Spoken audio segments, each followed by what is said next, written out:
Të nderuar zonja zotrin, përshëndetje, mirë se po takohemi në këtë transmetim special të drejtë për drejtë nga studiot e televizionit publik Kosovës.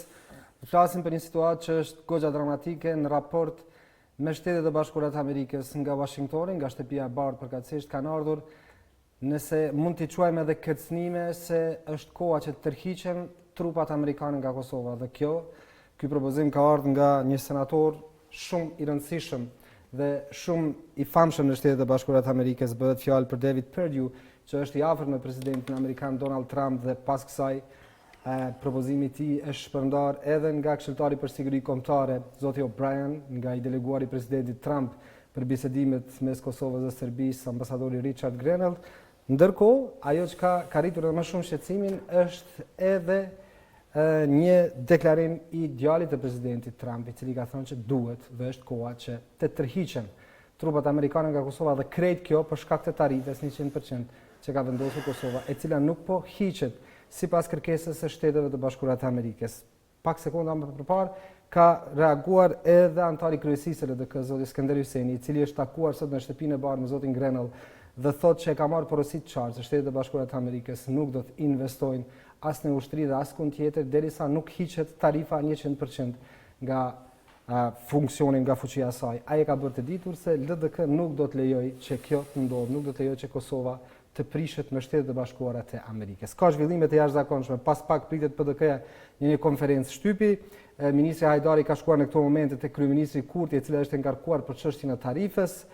Presidenti tha që ka bërë thirrje qeverisë që urgjentisht mlidhet dhe ta shfuqizoj taksën, dhe të shohim se cilat do të jenë zhvillimet në orët në vazhdim, nëse do të ketë diçka më konkrete sonte. Në studio kam politologun zotin Shkodran Ramadani. Mirë se erdhët. Mirë se u gjeta, faleminderit për ftesën. Faleminderit juve për prezencën. Ndërkohë në lidhje të drejtë për drejtë me Skype nga Shtetet e Bashkuara të Amerikës kam zotin Uklushin, dhe po pres edhe mysafirët e tjerë që do të vinë pas pak këtu. Do të kemi lidhje të drejtë për drejta dhe gjithçka çfarë do të ndodhë do të jemi live. Shkojmë fillimisht zotin Ramadani, kërkoj me që e kemi në lidhje të drejtë për drejtë zotin Lushi, shkojmë me zotin Lushi. Zotin Lushi, përshëndetje. Përshëndetje. E kemi një situatë që në Prishtinë nga shumica po cilësohet si dramatike dhe shqetësuese pas paralajmërimeve nga shtëpia e bardhë se është koha që të tërhiqen mbase edhe trupat amerikanë nga Kosova, nëse qeveria në Prishtinë nuk reflekton për të shfuqizuar tarifën. Si po shifet kjo në Amerikë? Unë nuk do ta kualifikoja situatën si dramatike, por si serioze. Nuk ka asnjë dyshim që qeveria amerikane ka shprehur qartë që është për një rinisje apo për vazhdim të procesit të mbylljes së bisedimeve dhe çështjeve të hapura të shtetësisë mes Kosovës dhe Serbisë. Ne fatkeqësisht kemi reaguar në vend se të ishim proaktiv dhe të ishim më të unifikuar dhe të ishim të gatshëm që të ulemi në tavolinën e bisedimeve dhe aty të mbrojmë interesat tona, në qoftë se është e nevojshme, gjë që unë nuk e besoj, për arsye se Amerika është aleati on, Amerika është nanën tonë, nuk ka asnjë dyshim aty, nuk ka asnjë luhatje që Amerika nuk është me Kosovën, dhe aty ne të mbronim interesin maksimal tonin. Ky presion, që do ta quaja unë, është plotësisht normal, për arsye se kur një aleat dhe kur një shtet i cili të përkrah 100%, ti nuk e dëgjon për hapjen e rrugëve të procesit, atëherë normal që duhen përdoren mjetet e tjera. Por unë ende besoj megjithatë që nuk do të ketë për shkallëzim, për arsye se po shpresoj që njerëzit racional do të gjejnë një zgjidhje, do të reagojnë dhe eventualisht ne do të fillojmë të jemi proaktiv në vend se të jemi reagues. Ju thatë që është reagim normal, po sa po sillemi normal ne këtu në Prishtinë në raport me këtë reagim normal, sepse paralajmërime më serioze nuk di që kem pasur këto vitet e fundit nga Shtetet e Bashkuara të Amerikës. Si thash, sjellja e liderëve tonë, sjellja jonë përgjithësi, sidomos në Kosovë, nuk është normale. Absolutisht nuk është normale. Ka një tension të panevojshëm, ka një mlef i cili unë nuk e kam parë asnjëherë, qysh se mbaj mend fillimet tona për shtetësinë e Kosovës dhe për lirinë tonë, që është plotësisht e pajustifikueshme. Për shembull, ka plot shqiptar që unë sapo kisha një telefonat me Evi Kokalarin, e cila është pjesë e rrethit të ngushtë të presidentit Trump dhe e një mirë djalin e presidentit Trump, ka bërë ngritjet e fondeve për presidentin Trump dhe është absurde të kualifikohet presidenti Trump ose Amerika ose përfaqësuesi i tij special si anti-shqiptar. Kjo është absolutisht e pavërtet, për arsye se presidenti Trump i njeh shqiptarët mirë, ka pasur relacione direkte me Fadil Berishën, që është një fotograf i njohur, i cili është i afërt me gruan e presidentit. Përmenda Eve Kokalarin, ka qenë një drejtor menaxhues i pasurive të presidentit Trump, Paul Nicaj, që është nga shqiptar nga Malizia e tjera. Do thotë, Amerika është duke tentuar që të shtyjë procesin në fazën e ardhshme historike. Dhe ne nuk duhet të kemi frikë. Nuk po them që ne duhet hyjmë në proces me sy të mbyllur, por duke përdorur një mjet, të cilin unë e kam sulmuar prej fillimit që është i gabueshëm në aspektin ekonomik, por tash edhe politik, tarifën, e cila në fakt është taks në konsumatorët e Kosovës, nuk ka asnjë logjik. Unë po shpresoj që qeveria edhe kryeministri Kurti të tregojnë fleksibilitet. Pse? Për arsye se kur kushtet ndrojnë edhe vendimet. Kështu që përpara se të shohim ndonjë dramacitet të panevojshëm, për arsye se amerikanët janë serioz. Nuk kemi nevojë të përhapim panik, por janë serioz. Nuk kemi nevojë që të shohim situatën në cilën për shembull trupa ose njësitë të trupave amerikane të fillojnë largimin nga Bonstilli. Bonstilli nuk do të mbyllet, për arsye se Kosova është në sferën gjeopolitike amerikane. Lidhja shqiptar-amerikane nuk është vetëm me një qeveri tjetër, dhe kjo lidhje do të vazhdoj, por në vend se të merremi me gjëra që nuk janë të rëndësishme, me këto tensione totalisht panevojshme, ne duhet të kthehemi te çështja themelore, që është mbrojtja e interesit Kosovës dhe e pozicioneve tona, të cilat duhen gjithsesi të arrihen me një unifikim. Nuk ka logjik që liderët tonë, që janë 200-300 metra larg njëri tjetrit, nuk mund të gjejnë kohë takohen së bashku. Kështu që unë pres që do të ketë kundërveprime nga qeveria, pres fleksibilitet prej kryeministrit Kurti dhe pres mbi të gjitha që kryetari i qeverisë, edhe kryetari i Kosovës, edhe pjesë tjera të institucioneve bashkë me opozitën, do ta gjejnë një gjuhë përbashkë, do të ulen dhe do të koordinojnë aktivitetet ashtu që të koordinohemi edhe me amerikanët, me aleatë të tjerë, mes të tjerë dhe njerëzit që kanë pjesëmarrje në proces dhe shkojnë përpara. Nëse shkojmë në një situatë në cilën ujdia, respektivisht marrëveshja, nuk është në interes Kosovës, absolutisht duhet të largohemi nga aty. Por unë jam i bindur që njerëzit cilët e kanë sponsorizuar dhe shtetet që kanë sponsorizuar Kosovën si shtet, nuk e kanë asnjë qëllim që ta dëmtojnë Kosovën. Por e gjithë bota dhe ne, bashkë edhe me Serbinë, duhet ta gjejmë një zgjidhje. Zoti Lushi, ju thatë që nuk është dramatike situata, nuk do ta cilësoni si tillë, po serioze. E cilësuan dramatike sepse këtu ka shumë zhvillime që me të vërtet janë dramatike. Sot e kemi zotin Skënder Hyseni që ka qenë krye diplomati i Kosovës, është antar i kryesisë së LDK-s, që është takuar para pak minutash me ambasadorin Grenell dhe edhe ai e ka publikuar në Facebookun e tij këtë paralajmërimin tepër serioz të Shtetet e Bashkuara të Amerikës që nuk do të merren as me financa për ushtrinë, as për ekonominë e Kosovës, derisa Kosova i bën dëm vetes së vet, duke mos reflektuar për të hequr taksën. Dhe zoti Hyseni thotë që LDK-ja nuk do të lejojë që kjo çështje të vazhdojë kështu. Unë mendoj se zoti Hyseni ka drejt, por prap po kthehem te semantika e gjuhës. Ka rëndësi që të mos krijojmë panik, për arsye se dramatike situata ka qenë për shembull në Rambuje, për arsye se ka qenë pyetje jetët e njerëzve. Fatmirësisht tash nuk janë pyetje jetët e njerëzve, nuk po them që nuk është duke vepruar gabim pse po shtyhet procesi. Po them serioze, në kohë paqe të kesh situatë serioze është me të vërtetë e palejueshme. Por unë çfarë po shpresoj është se eventualisht sjellja jon do të jetë e tillë që do ta evitoj eskalimin. Kjo ka shumë rëndësi. Për arsye se amerikanët janë serioz. Nëse amerikanët thonë që ne do të largohemi, ata do të largohen. Nuk është që përdorin ndonjë blaf ose ku diunin që provojnë ndonjë taktik. Amerikanët flasin ashtu si mendojnë dhe në rastin konkret nuk ka logjik që ata të humbin energji dhe kohë për arsye të meskiniteteve të shqiptarëve në Kosovë ose të Ballkanasve në përgjithësi në Ballkan. Kështu që unë mendoj që vendimarrësit dhe politikanët tonë duhet ta marrin situatën shumë seriozisht, të përgjigjen, edhe një herë po insistoj që tarifa nuk ka asnjë logjik të mbrohet as si mjet taktik, as si mjet strategjik. Kështu që unë po shpresoj që partnerët në qeveri, LDK-ja dhe vetëvendosja do ta gjejnë një zgjidhje dhe mandej urgjentisht në koordinim me organet e tjera të shtetit, me presidencën, me kuvendin, me opozitën, duhet të përgjigjen, shkojnë në tavolinë dhe atje të mbrohet me këmbgulsi çdo interes i cili është interesi i Kosovës dhe i joni. Zoti Lushi, kam edhe një pyetje për ju para se ta shkpusim këtë lidhje. Në Prishtinë ka qenë një diskurs goxha i përhapur se administrata Trump nuk është që e ka gjithë këtë çfarë po bën për një marrëveshje të mirë për Kosovën. Janë marrë shumë personalisht, goxha shumë personalitete, analistë edhe politikan me zotin Grenell, duke e portretizuar në një farforme si jo zërin e Trumpit dhe jo zërin e Amerikës. Kjo si po komentohet në Shtetet e Bashkuara? Fatkeqësisht bukur shumë shqiptar kanë treguar që kanë papjekuri totale politike dhe të edukimit. Njeriu nuk merret me të deleguarin e një pale kur ke ujdi ose kur ke biznes ose kur ke raporte edhe miqësore edhe raporte mes dy alaçës.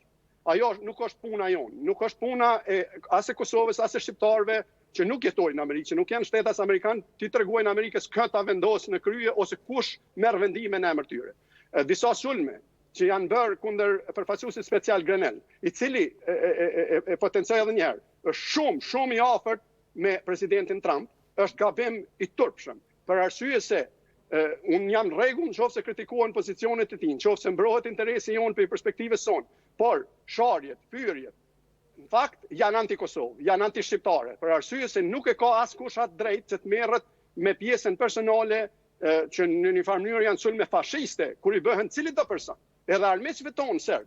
Ne nuk kemi nevojë të merremi me pjesën e tyre biologjike, me dimensionet e tyre natyrore të tjera, por ne duhet merremi me çështjen. Kështu që sulmet ndaj Grenellit, kushdo që i bën, le ta di që nuk i bën asgjë as Grenellit, as Amerikës, por i bën dëm Kosovës dhe shqiptarëve. Dhe kjo unë mendoj që është e palejueshme dhe duhet të ndrohet sa më shpejt, dhe në fakt e shfrytëzoj rastin që të thras zotin Kurti si kryeministër që publikisht të del kundër kësaj gjuhe linçuese dhe sulmeve që i bëhen Richard Grenellit si përfaqësues special i presidentit Trump për fare arsye dhe edhe një herë po e përsëris vetëm me dëmë për neve. Zoti Lushi, faleminderit shumë për kohën që ndat që t'jeni me ne nga Shtetet e Bashkuara të Amerikës për të analizuar këto zhvillimet e orëve të fundit. Do t'jemi sërish bashkë, besoj, me zhvillimet e reja, urojmë që gjithë kjo përfundoj sa më mirë që t'jetë mundur. Faleminderit shumë. Jo, faleminderit edhe juve. Kthehemi në studio me politologun zotin Shkodran Ramadani, ishim në jetë drejt për drejt me Shtetet e Bashkuara të Amerikës. Tash kjo semantika e gjuhës me të vërtet ka rol, dikush mund ta cilësoj dramatike, dikush serioze, dikush jo serioze, edhe pse disa po e cilësojnë kështu, disa ashtu, disa kështu, por dua ta lexoj fillimisht postimin e senatorit amerikan David Perdue, e cila deklaratë e tij pastaj sjellë gjithë këtë zhvillim të ditës së sotme. Shpresoj që regjia do të ma shfash në ekran edhe postimin e tij në Twitter në mënyrë që ta kemi saktësisht për shikuesit ashtu siç e ka thënë ai, dhe është kjo. Për më shumë se 2 dekada, forcat amerikane kanë ndihmuar Kosovën për të arritur paqen me Serbinë. Tash me progresin historik, Kosova duhet të reflektojë dhe duhet të jetë të shkatërrojë gjitha barierat. Po, me progresin e vet Kosova duhet, po. Nëse Kosova nuk është plotësisht e përkushtuar për paqe, atëherë Shtetet e Bashkuara duhet të rishqyrtojë praninë e saj atje. Kjo është deklarata e cila pastaj u shpërnda edhe nga ambasadori Grenell e pasoi edhe thirrja e djalit të presidentit Trump. Zoti Ramadani, si ta vlerësojmë këtë? Ky është një zhvillim shumë brengosës për Republikën e Kosovës, për shkak që siç e pam sot me senatorin Perdue, vetëm se po shtohen zërat në shtëpinë e bardhë se raporti Kosovë Shtetet e Bashkuara të Amerikës duhet të shqyrtohet. Pra është një përshkallëzim i raporteve dhe këtu nuk pajtohem me zotin Lushi, pra nuk është vetëm serioze, është dramatike, sepse situata është përshkallëzuar në nivelet më të larta në historinë e marrëdhënieve Kosovë-Amerikë, dhe tani raportet janë pikën më të lëndët mes e dy paleve. Ka përshkallëzim dhe ndryshim cilësor përkeq, pra degradim të raporteve, për shkak që tani më duket se jemi në një situatë ku më gjuha konstruktive edhe diplomatike, racionale e Shtetit Bashkuara të Amerikës nuk është gjuha primare, parsore, cilën e përdorin në raport me Kosovën, por është gjua e ultimatumeve, është gjua e paralajmërimeve dhe siç e thatë ju edhe kërcënimeve. A nuk u morët seriozisht ato që ndodhen deri më sot? A u neglizhuar nga leadershipi ju? Nuk e di a janë duke u nënvlerësuar apo qëllimisht janë duke u injoruar nga përfaqësuesit e qeverisë së Republikës së Kosovës, por në secilin variant është Republika e Kosovës ajo e cila është duke pësuar, sepse me këtë përshkallëzim të situatës duket se po krijohet një horizont i ri politik, geopolitik edhe strategjik për Kosovën, për shkak që tani më shihet qartë se tërheqja e trupeve është opsion real në agjendën e shtëpisë së bardhë dhe ky është shqetësimi më i madh cilin duhet ta adresojë qeveria e Kosovës. Pra nuk është çështja se a do të tërhiqen Shtetet e Bashkuara të Amerikës sot ose nesër, vitin tjetër, por çështja është se tani po krijohet një realitet i ri geopolitik dhe i cili mund të ketë pasojat pa parashikueshme për Republikën e Kosovës. Kur ju thash nëse është marrë seriozisht ose është nënvlerësuar, është sepse kryeministri Kurti pak orë më përpara ka thënë se është duke verifikuar dhe nuk beson që do të ketë sanksione se veprime kaq radikale të Shtetit të Bashkuara të Amerikës në raport me Kosovën. Pra është duke e nënvlerësuar qëndrimin tani më të qartë të Shtetit të Bashkuara të Amerikës, qëndrim të cilin tani SHBA-t janë duke e ridizajnuar për shkak që deri me tani, deri edhe me zotin Haradinaj, SHBA-t kanë komunikuar me Kosovën vetëm me institucionet e Republikës Kosovës, duke dërguar letra dhe duke bërë deklarata zyrtare. Por tash kemi një dinamik të shtuar dhe kanë zgjeruar arsenalin e komunikimit dhe janë duke përdorur edhe kanale tjera të komunikimit me qytetarët e Kosovës, edhe përmes mediave të caktuara në Kosovë, por edhe përmes rrjeteve sociale. Dhe tani duket se pasi që kanë dështuar ta bindin qeverinë e Kosovës që të reflektojë dhe të merr masat e duhura në raport me Serbinë, tani janë duke synuar që të komunikojnë me qytetarët e Republikës së Kosovës dhe që përmes qytetarit të Republikës së Kosovës ta shtojnë presionin mbi qeverinë e Kosovës, ta shtojnë trysnin mbi kryeministrin e Republikës së Kosovës që të veprojë në harmoni me kërkesat edhe rekomandimet e Shtetit të Bashkuara të Amerikës. Pra duhet ta kemi të qartë që kjo nuk është më thjesht një rekomandim, nuk është duke u bërë fjalë më vetëm për këshilla dhe vetëm për kërkesa të cilat nëse refuzohen nuk ka pasoja. Tani ka direktiva të cilat për që nuk është më rekomandim, vetëm po lexoj se çfarë ka thënë zoti Skënder Hyseni saktësisht pas takimit me zotin Grenell. Thotë kështu: sapo takova në shtëpinë e bardhë zotin Grenell. E sigurova ambasadorin Grenell se për LDK-n dhe popullin e Kosovës partneriteti strategjik dhe miqësia e veçantë me SHBA do të jenë të shenjta dhe të pazaventësueshme. LDK kur nuk do të lejojë që ky partneritet prishet. LDK mbetet e përkushtuar dhe e vendosur që të koordinohet për të harmonizuar ngushtë me SHBA të çdo fushë. Ai thotë se zoti Grenell, po e citoj sakt çfarë i ka thënë. Amerika nuk mund të ndihmojë Kosovës ose qeverisë e Kosovës e cila nuk arrin të mbrohet nga vetvetja. Përkatësisht nga sjelljet e papërgjithshme të qeverisë dhe liderëve të saj. Ky është mesazhi i ambasadorit Grenell, duke shtuar se SHBA-t nuk mund të vazhdojnë të shpenzojnë qindra miliona dollar për ushtri dhe ndihma e projekte të tjera në vendet ku qeveria punon kundër interesave qytetarëve të saj. Domethënë, qëndrimi zyrtar, sipas zotit Hyseni që e ka postuar në Facebook këtë, është që SHBA-t po thonë që qeveria është ka punon kundër interesave qytetarëve të saj. Kjo tani është qendrim zyrtar i Shtetit të Bashkuara të Amerikës dhe një thirrje e tillë do duhej të ishte një alarm për qeverinë e Republikës së Kosovës në mënyrë që ta rishqyrtojë seriozisht pozicionin dhe vendimin për taksën. Pra, përballë gjithë këtyre thirrjeve, qeveria e Kosovës do duhet të ishte më përgjithshme, më sensitive dhe të reagonte në përputhje me seriozitetin që kërkon situata në cilën gjendet Republika e Kosovës. Dhe takimi i zotit Hyseni me Grenell është edhe një zë tjetër shtesë, një fakt më tepër që tregon se edhe brenda koalicionit mungon harmonia, mungon koordinimi dhe duket se mospajtimet janë të qarta dhe me dinamikën që po operon Shtetet e Bashkuara të Amerikës, vetëm se do të përshkallëzojnë edhe përçarjet brenda këtij koalicioni. Dhe ditën vazhdim do të bëhet edhe më thellë kjo ndarje për brenda.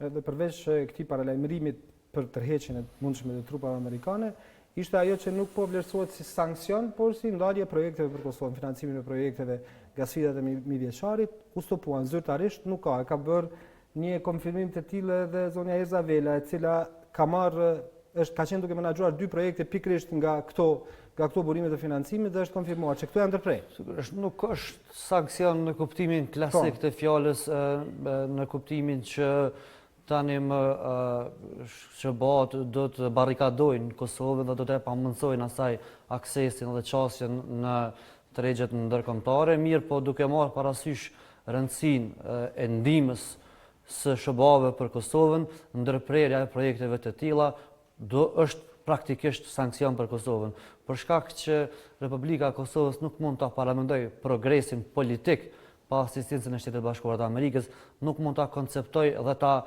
paramendoj sigurinë e saj në dekadat e ardhshme pa ndihmën e Shtetit Bashkuar të Amerikës, për shkak që siç e dimë, reforma ushtarake, në cilën është duke të kaluar forca armatose e Republikës së Kosovës, varet drejt për drejt nga ndihma financiare dhe ushtarake e Shtetit Bashkuar të Amerikës. E gjithashtu nuk mund ta paramendoj as zhvillimin ekonomik pa ndihmën, pa planet dhe mbështetjen e Shteteve të Bashkuara të Amerikës. Pra, duke marrë parasysh që ndihma amerikane është esenciale dhe jetike për shtetin e Kosovës, atëherë ndërprerja këtyre projekteve është praktikisht sankcion. Mirë, sepse tash duhet parë se çfarë do të bëjë qeveria në raport me gjitha këto zhvillime. Është paralajmëruar, siç e thash, një konferencë pas pak minutash e Partisë Demokratike të Kosovës, e cila është duke bërë përpjekje që të thrasë instancë të jashtëzakonshme për këto zhvillime të fundit. Shohim se çfarë do të shkojë, çfarë do të ndodhë me minutat në vazhdim, ndërkohë ka reaguar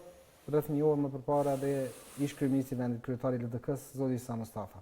Të nderuar qytetarë, marrëdhëniet me Shtetet e Bashkuara kanë hyrë në fazë shumë delikate, por edhe kritike. Deklarata e senatorit pardju flet qartë se ku jemi. S'ka tarif as reciprocitet që vend përshoj marrëdhëniet me aleatin ton kryesor. Si kryetari i LDK-s, jam dakorduar qartë për heqjen pa kushte tarifes, ndërka që reciprociteti të dakordohet me SBA dhe BE-t varësisht nga sjellja e Serbisë. Ky është qëndrimi dhe zëri i LDK-s.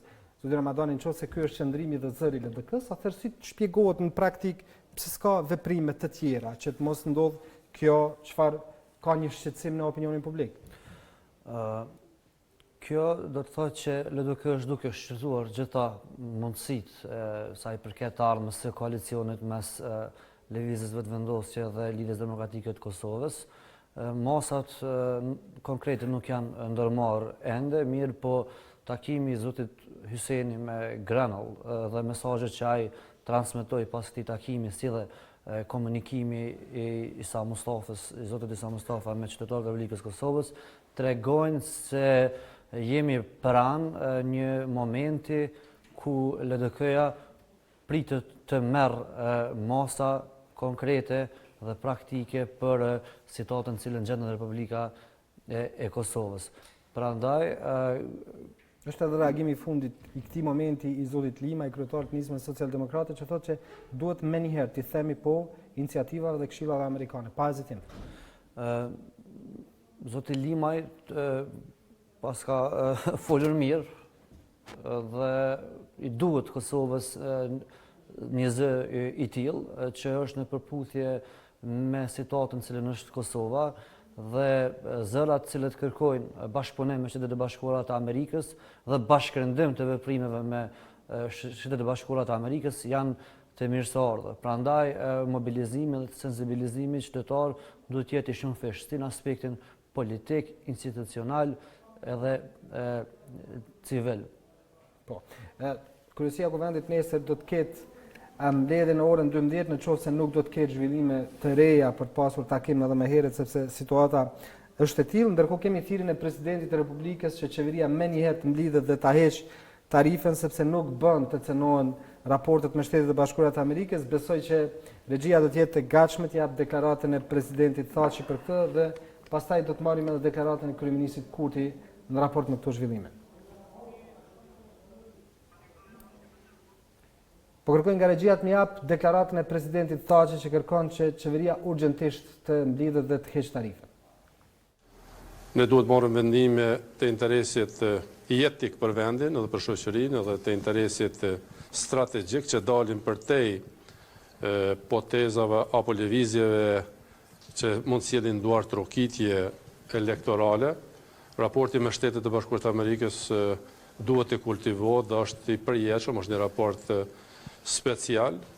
Unë mendoj dhe kam besim të plotë se relacioni me SBA-t nuk do të mbetet pre e hujeve dhe tekeve apo aspiratave të një politike të ngurtë dhe elektorale ditore, por do të kemi një fokus të vendimarrjeve të shpejta, të qarta, të kultivimit dhe forcimit të partneritetit strategjik me Shtetet e Bashkuara të Amerikës. E ritheksoj, ne të gjithë liderët politikë të Kosovës jemi të zëvendësueshëm. Partneriteti strategjik i përjetshëm special me Shtetet e Bashkuara të Amerikës është i përjetshëm. Ai vullneti qytetar i Kosovës e ky vullnet duhet implementohet nga të gjithë liderët politikë të Kosovës dhe jo raporti me SBA të cenohet për shkak të një grushti të votave.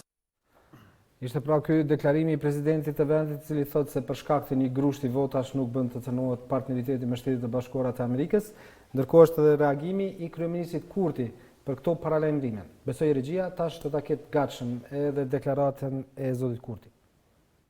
Ne duam marrëdhënie edhe më të mira se përpara me Shtetet e Bashkuara të Amerikës. I kemi aleat e partner të pazëvendësueshëm në aspektin ekonomik, politik, geopolitik, kulturor, ushtarak e të tjera. Natyrisht që me zyrtar të ndryshëm, po edhe zyrtar të ndryshëm tek ne mund të kenë diferenca, po nuk besoj që asnjëherë këto diferenca do të mund të shndërrohen në kundërthënie apo antagonizma të papajtueshëm. Besoj fuqishëm që Republika e Kosovës dhe Shtetet e Bashkuara të Amerikës, Kombi Shqiptar në përgjithësi dhe Shtetet e Bashkuara të Amerikës i nevojitën shumë dhe tepër gjatë njëri tjetrit. Ai ka dalë. Kthehemi në studio, ndëgjuam pra deklaratën e kryeministit Kurti, i cili thotë që nuk beson që do të ketë antagonizma mes Shtetet e Bashkuara të Amerikës dhe Kosovës për shkak të paralajmërimeve të fundit. Para se të vazhdojmë bisedën me zotin Ramazani, shkojmë një vjet drejt për drejt me kolegun Besian Beja, i cili është tek qeveria e Kosovës për të pasur se cilat janë zhvillimet atje, sepse siç e tham, ministrja Hajdari, Rozeta Hajdari, që është përgjegjëse për çështjet e tarifës, ka shkuar në takim te kryeministri. Besian, përshëndetje. Përshëndetje, bashkë me për juve në studio. Çfarë kemi të re nga qeveria e Kosovës? A ka ndonjë zhvillim në këto momente? Në fakt ashtu si që paralajmëruat edhe jo hyrje daljet në këtë objektin e hyrjes kryesore të qeverisë së Kosovës kanë qenë shumë të shpeshta në këto minutat e fundit. Ajo që e thatë edhe jo pra është e vërtet, Ministrja e Tregtisë, e cila është përgjegjëse për tarifën 100% ndaj mallrave serbe, ka hyrë në objektin e qeverisë dhe ashtu siç ne e kemi mësuar, ajo po e zhvillon një takim me kryeministrin Albin Kurti. Në bazë të asaj që ne e kemi mësuar, një takim me kryeministrin Kurti ka zhvilluar edhe komandanti FSK-s Raman Rama, por që nuk kemi mundur ta konfirmojmë dhe nuk kemi mundur ta zbulojmë se cila realisht ka qenë tema e takimit, por që vjen pas reagimeve të ndryshme dhe paralajmërimeve për tërheqjen e trupave amerikane nga shteti ynë. Pak minuta më parë, nga objekti i qeverisë është larguar zëvendës kryeministri i parë Abdullah Hoti, pavarësisht insistimit tonë që të marrim një përgjigje nga ai për situatën aktuale, ai nuk ka pranuar të flasë. Në bazë të asaj që ne dim, kryeministri Albin Kurti ka të paralajmëruar pjesëmarrje në një aktivitet të fushatës zgjedhore në Podujell, i cili do të nisë në ora 6, por që ende nuk e dim sa do të shkojë. Pra, do të vazhdojmë të jemi këtu dhe të përcjellim zhvillimet e fundit që do të ndodhen këtu në afërsi të objektit të qeverisë. Pra, nuk pritet që të ketë eventualisht sonte ndonjë mbledhje të jashtëzakonshme të qeverisë? Nuk e kemi ende një informacion të tillë. Kjo ishte qëllimi që ne tentuam ta pyesim zëvendës kryeministrin Avdullah Hoti, por i cili nuk është përgjigjur. Agjendën kryeministri i Kosovës e ka që të shkojë në një aktivitet siç e thash të fushatës në Podjev, por ende nuk e dim sa do të ndrojë kjo agjendë. Gjithashtu harrova ta cel që kryeministri Kurti në bazë të asaj që ne dim, më herët domethënë minuta më parë ka zhvilluar edhe një takim me ambasadorin Philip Kosnet, takimi i cili erdhi pas paralajmërimit të birit të presidentit amerikan Donald Trump për tërheqjen e trupave amerikane nga shteti i Kosovës. Për momentin nuk e dim nëse do të ketë ndonjë mbledhje të jashtëzakonshme të qeverisë apo ndonjë ngjarje të plotë që është e paparalajmëruar, por çfarëdo që të ketë ne do të jemi këto dhe do t'ju informojmë. Besjam, faleminderit shumë. Besoj ju do të jeni aty dhe për zhvillime të reja, siç e thatë edhe ju, sigurisht do të jemi bashkë për të kuptuar se çfarë do të ndodhë. Ndërkohë kemi një reagim të këtyre momenteve të nënkryetares së Kuvendit të Kosovës që vjen nga lëvizja vendosje zonja Arbrina Gavci, e cila thotë se qeveria Kurti nuk i prish raportet me SBA-t, por s'duhet që të bëhemi prej gabimeve të thaqit që ta anashkalohet BE-ja. Kryeministri Kurti në qendrimin e tij që tashmë e ka bërë publike ka treguar vullnetin e tij të mirë që të heq taksën dhe zëvendësimin e saj me reciprocitet dhe që të jap kohë Serbisë që të kuptojë dhe të ndalë fushatën për çështjet e Kosovës. Fokusimi i qeverisë, ashtu si për çdo qytetar, janë të rëndësishme ruajtja e raporteve të mira me secilin partner strategjik, por njëkohësisht ne duhet të japim maksimumin tonë që të ruajmë sovranitetin dhe integritetin e vendit. Shteti jonë asnjëherë nuk ka pasur politika që bien ndesh me interesat dhe politikat e partnerëve tanë. Ky është postimi i zonjës Nagavci, që është dhe nënkryetare e lëvizjes vetëvendosje. Vetëvendosje po thotë që nuk po prishin raportet me Shtetet e Bashkuara të Amerikës.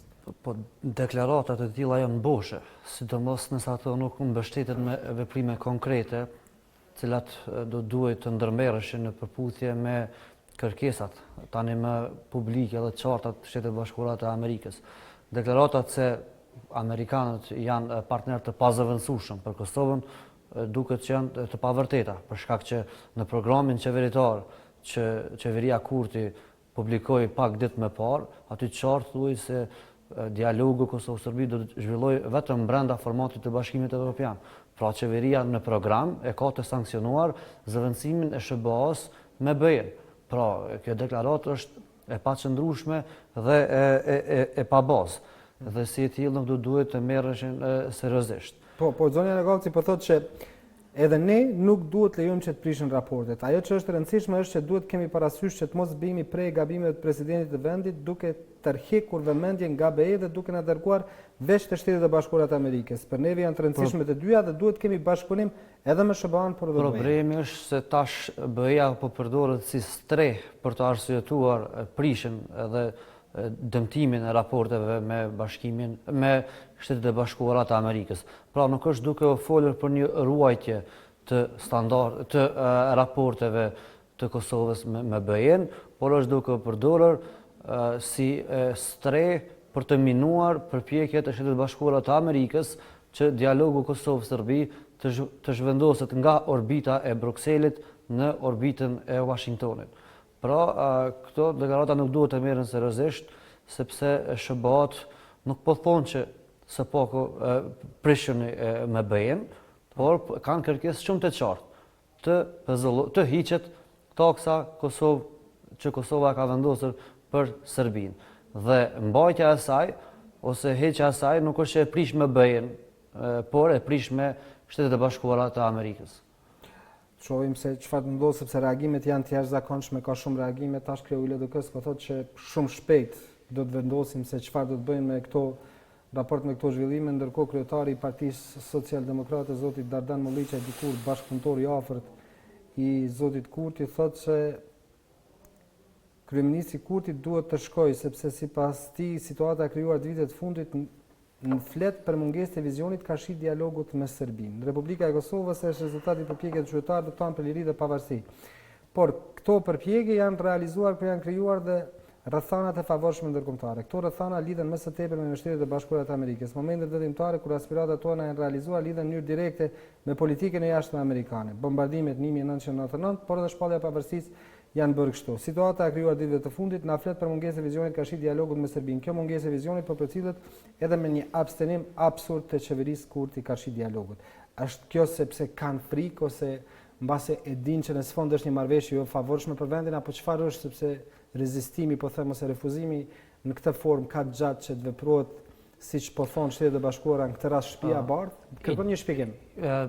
Në Kosovë, në mesin e komentatorëve politik shpesh është përfolur ideja se tarifa 100% për produktet serbe ka parandaluar ndarjen e Republikës së Kosovës. Kjo është shumë qesharake për mendimin tim, për shkak që çdo kush që mendon se Serbia do ta pamundësonte ndarjen e Kosovës, ndarjen e përhershme të Republikës së Kosovës, për shkak të një mase të përkohshme ekonomike, është naivitet, sepse ndarja e përhershme e Republikës së Kosovës do të ishte një fitore shumë e madhe për Serbinë, ndërkohë që taksa nuk është që nuk e ka dëmtuar, por nuk as për sa afërmi nuk i afrohet efekteve negative për Kosovën që do të kishte ndarja. Pra Serbia ka insistuar në heqjet e taksës për shkak që aty e ka parë si pikë në cilën po konfrontohen Shtetet e Bashkuara të Amerikës me Kosovën dhe e ka parë se tani me tek taksa Kosova dhe Amerika janë duke u konfrontuar dhe e ka parë që po thellohet gjithnjë më shumë hendeku mes Shtetet e Bashkuara të Amerikës edhe Kosovës. Pra, duhet qeveria e Kosovës ta ketë qartë që tarifa ka arritur limitet e veta. Ekonomikisht ajo nuk është që i ka sjellur ndonjë dobi Kosovës, sigurisht i ka sjellur dëm Serbisë, por jo aq sa mendohet këtu, por efektet politike të i kalojnë efektet ekonomike të taksës. Dhe si e tillë, qeveria e Republikës së Kosovës do duhet ta rishqyrtonte aty për shkak që më taksa nuk është duke i sjellur përfitime e Republikës së Kosovës. Do shkojmë tash në Podujev, atje është kolegu Fazli Veliu, ka mysafir ish komandantin e Forcës së Sigurisë së Kosovës, zotin Kadri Kastrati, për të parë se si do të reflektojë gjithë kjo situatë në raport me forcat tona të armatosura. Fazli, përshëndetje, po t'jap linjen. Përshëndetje bashkem nga Podojeva, po si thatë edhe jo, është musafiri imi General Kadri Kastrati, ish komandanti i Forcës së Sigurisë së Kosovës. Do të flasim për lajmin që mori jehon sot në Kosovë, pra paralajmërimi për tërheqjen e trupave të KFOR-it amerikan nga Kosova. Do të flasim se cilat janë do të ishin pasojat ose çfarë do të ndodhë në ditën vazhdim me ish komandantin e Forcës së Sigurisë, pra Kadri Kastrati. General, sot e kemi një lajm, mbase unë e quaj lajmin më të keq që nga përfundimi i luftës për qytetarët e Kosovës, tërheqja e trupave të KFOR-it amerikan nga Kosova. Çfarë do të ketë pasoja nëse ndodh një gjë e tillë? Edhe unë kisha me cilësuar që është lajmi më i keq pas përfundimit të luftës në Kosovë, për arsye që Shtetet e Bashkuara të Amerikës kanë investuar dhe kanë harxhuar jashtëzakonisht shumë para të taksapaguesve të tyre për sigurinë e qytetarëve të Republikës Kosovës, për sigurinë e Kosovës përgjithësi, dhe jo vetëm që ata veprojnë të operojnë në aspektin operativ, por Shtetet e Bashkuara të Amerikës kanë harxhuar shumë para edhe në përgatitjen profesionale të forcës ushtarake të Kosovës, e cila në tarmen synohet që të jetë një forcë e cila do të jetë e aftë për me mbrojtë territorin e Kosovës.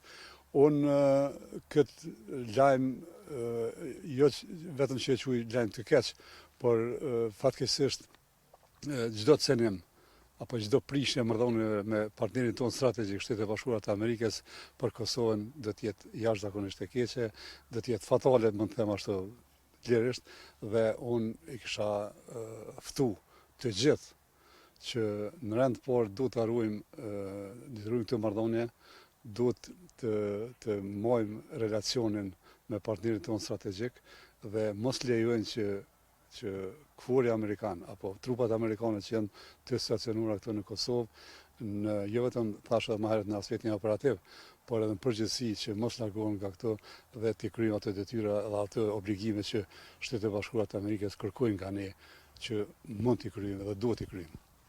Nëse ndodhë tërheqja, sa Kosova do të ndihej e rrezikuar nga ata që mendojnë se Kosova është e tyre, faktikisht Serbia? Ne duhet të jemi fair, duhet të jemi sinqert që forca ushtarake e Republikës Kosovës tek ka filluar me ngrit kapacitet operacionale, nuk është vitin e parë ka kaluar, nga ai plan 10 vjeçar i cili është miratuar dhe i cili është aprovuar nga qeveria e Republikës Kosovës, neve na duhen edhe minimumi deri në 7 vite që Kosova të ketë kapacitete veta për me krye detyrat bazë misionit që e ka bazuar në ligjet që janë aprovuar vitin e kaluar dhe absolutisht nuk është e mundur që ne të jemi të sigurt, të mbrojmë kufit tonë, sepse KFOR-i është i domosdoshëm të qëndrojnë në Kosovë e posaçërisht Shtetet e Bashkuara të Amerikës. Ne si Kosovë synojmë të antarësohemi në NATO, ne si Kosovë synojmë që të ecën drejt integrimeve jo vetëm në NATO, po ato rajonale dhe globale, në aspektin edhe ushtarak, se s'po them edhe politik, por nëse ne tash veprojmë në mënyrë të tillë që KFOR-i Amerikan po mund pasojnë edhe ushtarët e shteteve të NATO-s pas Amerikanëve, që nuk nolet vetëm me Amerikanë këto, atëherë për ne do të jetë fatale edhe faktikisht do të jetë shumë një gabim i madh nga politika kosovare dhe për atë arsye edhe një herë përsëris që duhet veprojmë mençur, duhet veprojmë ashtu siç kërkojnë Shtetet e Bashkuara të Amerikës, kuptohet të mbrojtë interesat kombëtare tona, mirë po amerikanët asnjëherë nuk do të na kërkojnë diçka që është në dëm të Kosovës dhe në dëm të interesave të Republikës Kosovës. Amerikanët ne kemi dëgjuar javët të fundit që me gjitha ato projekte ekonomike, synojnë që Kosova të ngritin aspektin ekonomik, na e dim shumë mirë që kur ngritet Kosova në aspektin ekonomik, ngritet edhe në aspektin ushtarak, sepse pa buxhet nuk ka ushtri, pa buxhet nuk mund të ngritim as kapacitetet tona operacionale për nevojat vendit. E mos folëm që ushtria Kosovën tonë synon që të jetë pjesë edhe operacione paqërruese, operacione humanitare në përbot rajone kudo që kërkohet. Dhe për këtë arsye është shumë keq, shumë lajm i keq. Thoni se edhe NATO mund të largohet përfundimisht nga Kosova, po një pjesë? Po, unë nuk kam dëgjuar diçka të tillë, po vetvetivo me largimin e amerikanëve, nëse amerikanë largohen nga Kosova për arsye që qeveria e Republikës Kosovës dhe politika e saj nuk kanë mundur që të përmbushën ato kërkesat e amerikanëve, unë jam i sigurt që edhe shtetet tjera NATO pa absolutisht që ato do të largohen dhe kjo do të jetë jashtëzakonisht keq për Republikën e Kosovës. Ne të gjithë jemi mburur që e kemi postillën këto, të gjithë jemi mburur gjithmonë që kemi amerikanët, e kemi përkrasin më të fuqishëm botë, kemi aleatën më të fuqishëm botë, edhe ne gjithmonë jemi deklaruar që jemi populli më pro-amerikan në botë, edhe tash nëse veprojnë diçka në kundërshtim me amerikanët, atëherë me të vërtetë diçka nuk është në rregull dhe do duhet të veprohet në drejtim duhur për të ikur këtij hipotezi them apo largimit të forcave amerikane nga Kosova. Besoni se qeveria e Kosovës do të ndërmarrë masa dhe nuk do të vijë deri tek ajo pikë? Unë bëj thirrje që çdo kush, pa marrë parasysh kush është aty, kryeministri apo institucione tjera që të ikun nga interesat personale, partijake, të shiqohet interesi nacional, sepse interesi nacional është mbi gjithë, edhe të veprohet drejt, veprohet mirë, nëse kërkohet që taksa të hiqet, taksa ka arrit qëllimin e vet, tash po folëve në aspektin politik, e ka arrit qëllimin e vet edhe nëse kërkohet që të ecën matutje, të arrihet një marrëveshje me fqinin ton, atëherë unë ftoj këto që kjo të veprohet këtë mënyrë, edhe faktikisht të ecet në mbajtjen e marrëdhënieve, relacioneve me Shtetet e Bashkuara të Amerikës si partneri jonë strategjik që ka qenë, është edhe do të mbetet. General, faleminderit shumë, nëse s'ke përshtuar diçka më shumë. Faleminderit, edhe një herë bëj thirrje gjithë institucionet e Republikës Kosovës që të mendojnë, të analizojnë, të studiojnë drejt edhe të veprojnë në bazuar në interesat kombëtare të Republikës Kosovës. Faleminderit shumë. Bashkim, kjo është e tëra nga qyteti Podujevës, pra dëgjojm ish komandantin e FSK-s Kadri Kastratin për paralajmërimin e amerikanëve se do të largohen nga Kosova. Dhash zotet mos ndodh kjo. Bashkim? Faleminderit vazhdimisht shumë dhe me që jene Podujev, po shpresoj që mbase mund të takosh edhe kryeministrin sepse kishte parapar në ora 18 një takim për shkak të fushatës për zgjedhje atje dhe do të ishte mirë nëse do të arrish të marrësh edhe një prononcim nga ai nëse do të vinë atë kohë atje për të parë se çfarë do të thotë pas këtyre reagimeve të fundit. Faleminderit vazhdimisht, shpresoj të jemi sërish bashkë nëse do të ketë zhvillime të tjera nga atje ku jeni ju, kthehemi në studio me zotin Labinot Grajqeci, që është drejtori i Institutit Ridea. Mirë se erdhe. Mirë se u gjeta, faleminderit për ftesën. Si ta kvalifikojmë këtë situatë që jemi në raport me Shtetet e Bashkuara të Amerikës? Po sikur e kishim një panik, do të thotë, nga koronavirusi, tash kemi kaluar sot në një panik nga tërheqja eventuale e trupave amerikane nga Kosova. A kem nevojë për panik? Do të thotë është diçka e rikuperueshme, mendoj se është një situatë momentale, por kjo rikuperohet nëse qeveria e Kosovës dhe institucionet e Kosovës do të ndërmarrin, do të thotë, veprimet dhe vendimet e duhura brenda një periudhe të shkurtër kohore.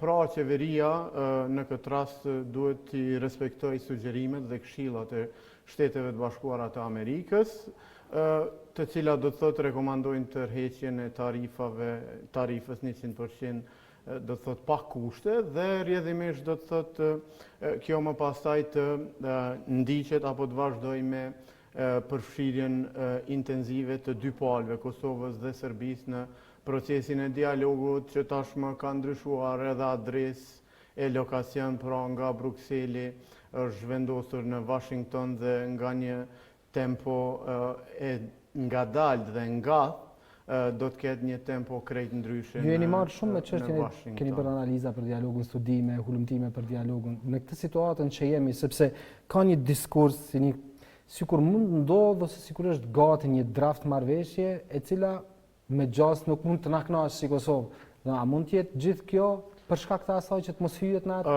Po draft marrëveshje nuk e besoj që ka, por mund të ketë, do të thotë, elemente që mund të jenë pjesë e një marrëveshje, të cilat janë diskutuar në publik dhe të cilat edhe ne, do të thotë, në Institutin Ridea i kemi analizuar dhe ulumtuar në detaje. Prandaj, ky presioni aktual është presioni i tillë sepse shihet si interes strategjik i Shteteve të Bashkuara të Amerikës, do të thotë, zgjidhja e raporteve, relacioneve Kosovë-Serbi, dhe normalisht kjo do të nënkuptonte pastaj edhe një sukses eventual në politikën e jashtme të Shteteve të Bashkuara të Amerikës, respektivisht presidentit Trump, që si i tillë, do të thotë, do të mund të hynte në punë gjatë zgjedhjeve të cilat presidenciale në Amerikë që mbahen në fund të këtij viti. Kosovën do të mund ta kishte marrëveshjen Kosovë-Serbi kartë? Për më tepër, vetëm ta përmbylli këtë pikë dhe pastaj kthehem kësaj. Për më tepër, kjo si politike e këtij SBA-ve do të nënkuptonte, do të thotë, largimin nga influenca ruse të Ballkanit Perëndimor në tërësi dhe zgjerimin, do të thotë, hapësirës së influencës perëndimore pra në Ballkanin Perëndimor. Raporti, do të thotë, Kosovë-Serbi është një nga 3 dilemat e sigurisë në Ballkanin Perëndimor, pra e para ka qenë marrëveshja e Prespës, që është zgjidhur tashmë Maqedoni, Greqi, e dyta është raporti Kosovë-Serbi dhe e treta është, do të thotë, riadresimi i marrëveshjes së Daytonit në Bosnjë dhe Hercegovinë, dhe këto trija, do të thotë, do ta përmbyllin atë arkitekturën e sigurisë ndërkombëtare në Ballkanin Perëndimor. Për të kthyer tek poenta, do të thotë, Në këtë pak sepse kam një lidhje drejt për drejt nga Partia Demokratike e Kosovës, atje është kolegja Valmira Sarasi sa qiu për të parë se çfarë ka të re nga kjo parti e cila ka pas një takim, dhe zdi nëse e ka përfunduar dhe nëse ka ndalë me një qëndrim pas këtyre zhvillimeve të fundit. Valmir, përshëndetje. Po, bashkim. Çfarë ka të re nga PDK-ja? Në fakt, brenda pak minutash pritet të dalë në konferencë për media lideri i kësaj partie Kadri Veseli, i cili do të tregojë se cilat janë edhe qëndrimet e kësaj partie pas mbledhjes së jashtëzakonshme të kryesisë, që në fakt ka vazhduar deri në këto momente dhe sapo të përfundon tashmë kur do dalë edhe lideri Kadri Veseli këtu para gazetarëve në konferencë. Gjithë kjo situatë erdhi pas zhvillimeve të fundit, pra deklarimeve të zyrtarëve amerikanë, qysh nga mëngjesi e tutje për mundësinë e së trupave amerikane nga Kosova, dhe kjo ka alarmuar institucionet. Kemi parë deklarime edhe të kryeministrit më herët që në fakt gjithë kjo përplasje që po ndodh për taksën, megjithatë kryeministri ka thënë se ky vendim do të merret pasi të konsultohen përfundimisht me partnerin e koalicionit me Lidhjen Demokratike të Kosovës, parti kjo e cila tashmë e ka dërguar njeriun e saj përfaqësuesin pra të LDK-s për të takuar me emisarin special për dialogun Kosovë-Serbi Richard Richard Grenell, pra Skënder Hyseni atje veç ka biseduar me Grenellin për gjitha zhvillimet e fundit sa i përket të taksës. Ndërkohë kemi presidentin e vendit Hashim Thaçi, i cili pak më herët përmes një postimi i ka bërë thirrje urgjente qeverisë së Kosovës që të shqyrtojë këtë vendim dhe të mos i rrezikojë raportet me Shtetet e Bashkuara të Amerikës. Ka përsëritur se liderët janë të zëvendësueshëm, por jo edhe raportet me shtetin pa cilin Kosova nuk mund ta fitonte lirinë që e gëzojmë sot. Ne jemi këtu në selinë e Partisë Demokratike të Kosovës, pra për pak minuta lideri Kadri Veseli do të na tregojë edhe qëndrimin e kësaj partie në këtë rol pra si partia më e madhe opozitare dhe të shohim se çfarë ka prodhuar edhe ky takim, po edhe një takim më herët që ka zhvilluar me ish kryeministrin, liderin e AK-s Ramush Haradinaj dhe atë të nismës Fatmir Limaj. Pra kjo treshë opozitare janë takuar gjatë ditës dhe presim të shohim se çfarë do të jenë qëndrimet e të trija partive opozitare sa i përket taksës, duke e ditur se edhe mes tyre tashmë ka dallime. Në këto momente veç lideri Kadri Veseli pritet të hyjë këtu në konferencë. Unë ngadalë do ta dërgoj mikrofonin atje për të pasur sinjalin dhe deklarimin e kryetarit Kadri Veseli këtu direkt në radio televizionin e Kosovës.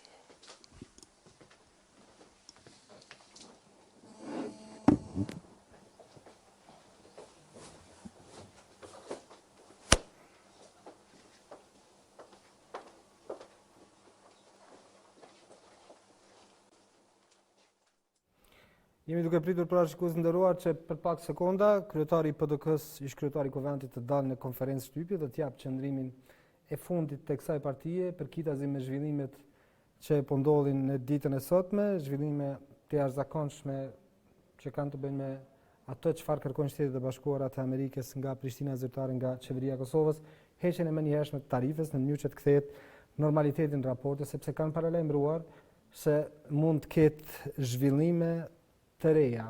Është përmendur mundësia e tërheqjes së trupave amerikane nga Kosova, nga një senator, është përndar ai postim nga zoti Grenell dhe nga i biri i presidentit Trump që po thonë që është koha që të tërhiqen forcat amerikane nga Kosova nëse qeveria nuk e tërheq taksën. Ne kemi kryetarin Veseli në konferencë shtypi, kryetarin e PDK-s.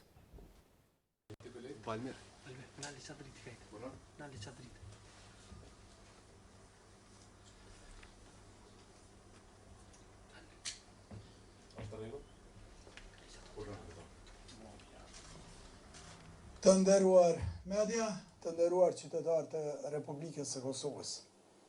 Partia Demokratike e Kosovës i merr me shqetësim serioz paralajmërimet e fundit për Kosovën nga miku in strategjik, Shtetet e Bashkuara të Amerikës, për tërheqjen e trupave ushtarake dhe suspendimin e programeve zhvillimore në vlerë prej $100 miliona. Si asnjëherë më parë, kjo aleancë e shenjtë mes Kosovës dhe Shteteve të Bashkuara të Amerikës po vihet në rrezik nga një kryeminist i paaft për të kuptuar e vepruar drejt, nga një kryeminist pa vizion e pa përgjegjësi. Për fat të keq, gjithnjë më shumë po vërtetohet se kjo qeveri është rrezik në interesin e përgjithshëm nacional. Ky rrezik vjen nga kjo qeveri, që ka mungesë të gatishmërisë për të marrë përgjegjësi dhe vendime në interes të vendit dhe qytetarëve tonë. Dëmi që po i shkakton vendit është i rëndë.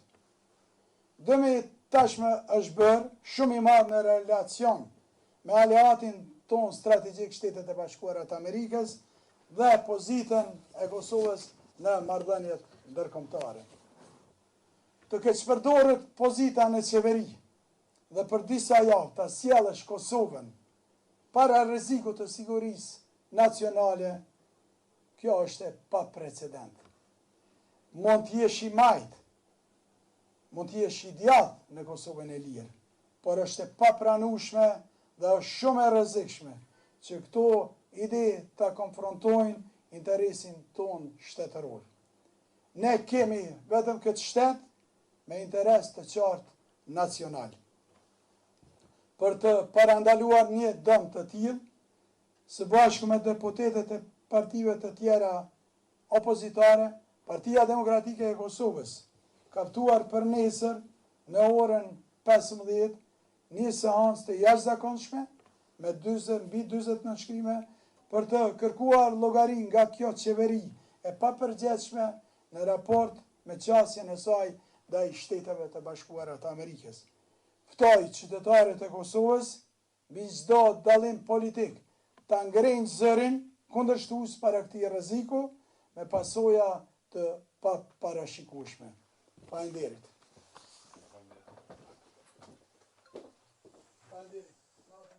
Ishte pra kjo konferenca e kryetarit të Partisë Demokratike të Kosovës, zoti Kadri Veseli, i cili tha se qeveria Kurti është rrezik për Kosovën, ka bërë dëm të madh dhe të pariparueshëm me Shtetet e Bashkuara të Amerikës dhe se nesër për këtë çështje në orën 15 ka thirrur seancë të jashtëzakonshme për të kërkuar përgjegjësi nga qeveria Kurti për këtë situatë të fundit të krijuar në raport me Shtetet e Bashkuara të Amerikës.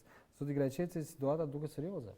Po situata normalisht është serioze dhe unë besoj që është një situatë të kalueshme nëse do të kemi vendime racionale nga qeveria e Kosovës, vendime këto të cilat, siç e thamë edhe më herët, duhet të jenë në harmoni me këshillat dhe sugjerimet e Shteteve të Bashkuara të Amerikës, sepse SBA duhet ta ritheksojmë, janë aleati kryesor, strategjik, janë sponsor në fund të fundit edhe i pavarësisë së Kosovës.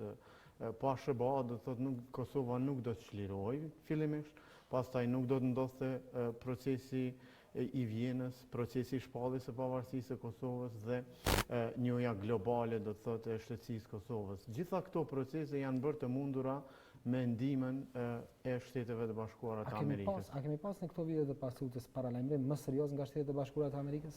Jo, nuk kemi pasur. Do të thotë, ka qenë një paralajmërim më i lehtë gjatë kohës së qeverisjes Haradinaj, por nuk ka qenë kaq i drejt për drejt dhe në këto nivele kaq të larta, pra ku kemi edhe këshilltarin për siguri kombëtare të presidentit Trump, zotit O'Brien, i cili do të thotë e përcjell apo e ndjek porosinë e njëjtë të cilën e ka dhënë do të thotë senatori Perdue. Kështu që në këtë aspekt ky është do të thotë niveli më i ulët ta quajmë i bashkëpunimit të një qeverie të Kosovës me Shtetet e Bashkuara të Amerikës. Dhe për hir do të thotë të interesit nacional, sigurisë nacionale të këtij vendi, qeveria e Kosovës duhet që urgjentisht do të thotë ta rikuperojë këtë situatë me vendime të cilat, siç u tha në krye të herës, duhet të jenë vendime racionale dhe në përputhje në linjë me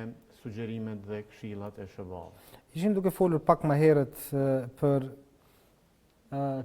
atë që thatë ju që presidenti Trump do të mund ta përdorte si kartë një marrëveshje paqe eventualisht mes Kosovës dhe Serbisë në zgjedhjet në Shtetet e Bashkuara të Amerikës. Mund të jetë kjo ajo për çfarë po angazhohet, sepse ka qenë diskurs në Kosovë ky që zoti Trump po dëshiron ta bëjë këtë si kartë për zgjedhja. Nuk mund të jetë Siria, Afganistani më shumë se sa Kosova? Është një strategji pak më e gjerë administratës Trump, do të thotë, e cila bazohet në dy parime, ta quajmë kushtimisht. E para është që të mbyllën, do të thotë, konfliktet, vatrat e krizës ku janë të përfshira Shtetet e Bashkuara të Amerikës dhe një qasje të këtill, do të thotë, e kemi për shembull në rastin e Afganistanit, ku është arritur një marrëveshje me talibanët. E dyta është konflikti Izrael-Palestinë, si e tillë do të thotë edhe ajo provohet që të mbyllet, qoftë një anshëm apo me një marrëveshje paqësore ndërmjet palëve, dhe pjesë e kësaj strategjie normalisht është edhe relacioni Kosovë-Serbi.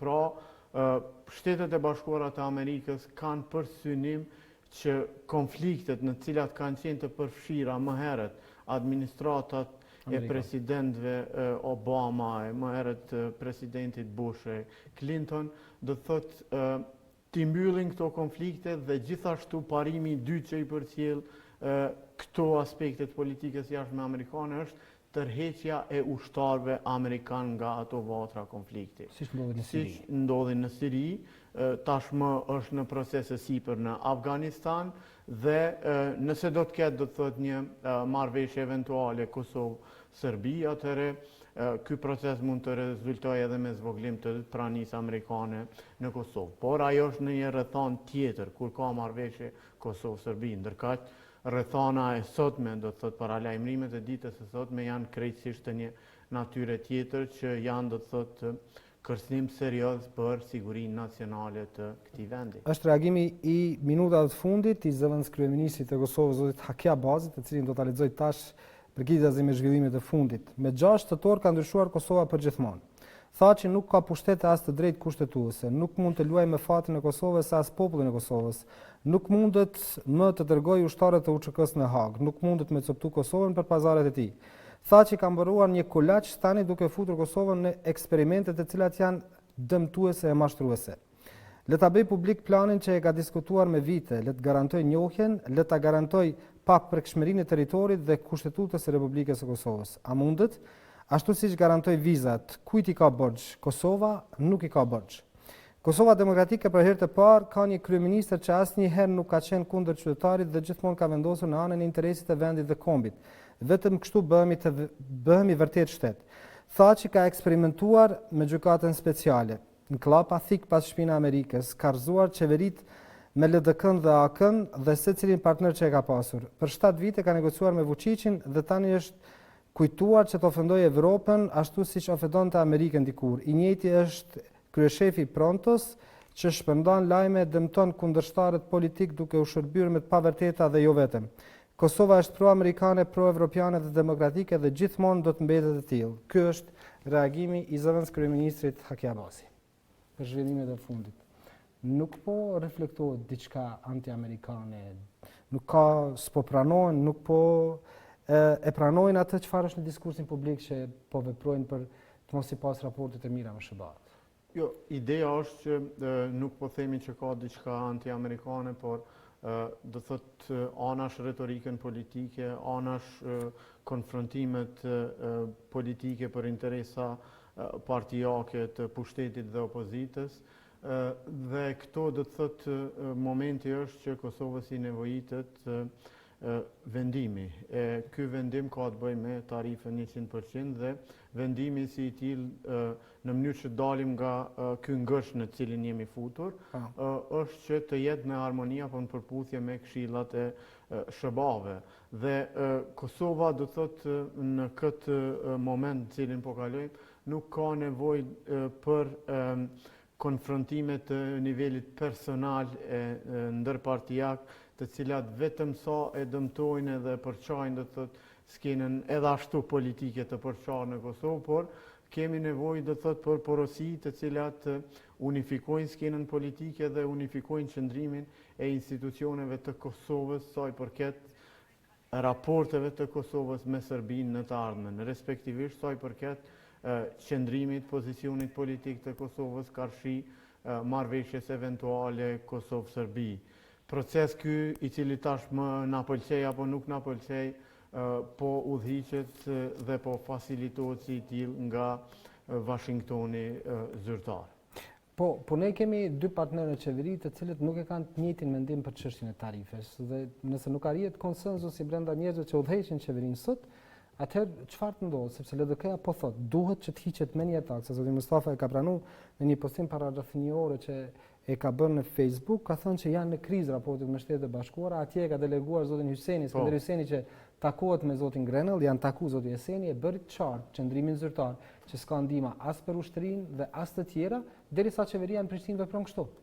Po, kjo është diçka që duhet të definohet do të thotë midis dy partnerëve, LDK-s dhe VV-s, dhe normalisht që momenti deri në cilin ato duhet të definojnë pozicionin e tyre të përbashkët nuk është që do të zgjat pafundësisht, prandaj kjo është një urgjencë dhe si e tillë duhet të trajtohet. Tashmë edhe LDK-ja duhet dalë me pozicionin e saj zyrtar, pra në fund të fundit zoti Kurti, pra kryeministri Kurti, e ka bërë publik qëndrimin e tij dhe atë qëndrim ka përcjellur edhe letra zyrtare formale tek autoritetet e ndryshme ndërkombëtare, qofshin ato në nivel amerikan apo evropian, ndërkaq LDK-ja duhet të qartësohet me vetveten. Ata thonë që jemi pro heqjes së tarifës pa kusht, por ata duhet edhe të këtë qëndrim të tyre ta pasojnë me veprime. Pra, duhet të tregojnë, do thot, me veprime politike se a janë me të vërtet për tërheqjen e kësaj tarife, apo është vetëm qëndrim retorik i Shohim çfarë do tyre. ndodhë, sepse është vazhdon të jetë ende në qeveri ministra Hajdari, Rozeta Hajdari bashkë me kryeministrin që është ngarkuar me këto, po ka reagime të shumta, dhe tash kam lidhë drejt për drejt profesorin universitar zotin Kadri Kryeziu, që ka qenë gjyqtar në gjykatën kushtetuese, të marrim edhe reagimin e tij për zhvillimet e fundit. Profesor, përshëndetje. Si e duke e pa gjithë këtë çfarë po ndodh në këto orët e fundit, posaçërisht ditën e sot me në raport me zhvillimet me Shtetet e Bashkuara të Amerikës? Unë mendoj se është një veprim i gabueshëm i qeverisë, ose më thjesht nuk themi është lutje me shtetin dhe sovranitetin e Kosovës. Shtetet e Bashkuara të Amerikës i kemi pasur miq në vazhdimsi dhe i kemi na kanë ndihmuar në ngritjen e kapaciteteve njerëzore, kapacitete ushtarake, kapacitete ekonomike, dhe ne jemi projekt amerikan i zhvillimit një shtetit më të ri në Evropë dhe në botë.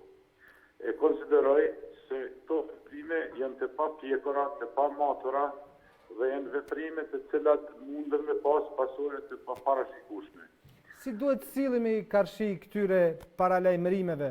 Dikush po i cilëson serioze, dikush dramatike, dikush të rrezikshme, të tjerët thonë se s'ka asnjë gjë për të shqetësuar.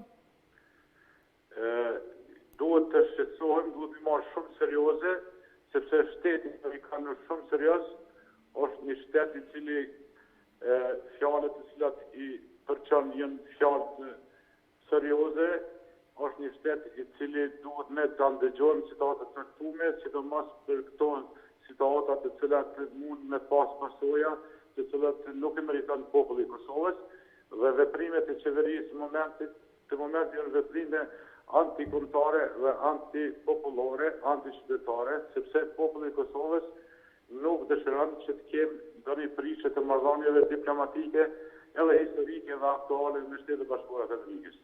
A do të kthejë gjithçka në vendin e vet, nëse brenda pak orësh, brenda pak ditësh, qeveria do të vepronte në përputhje me sugjerimet e Shtëpisë Bardhë?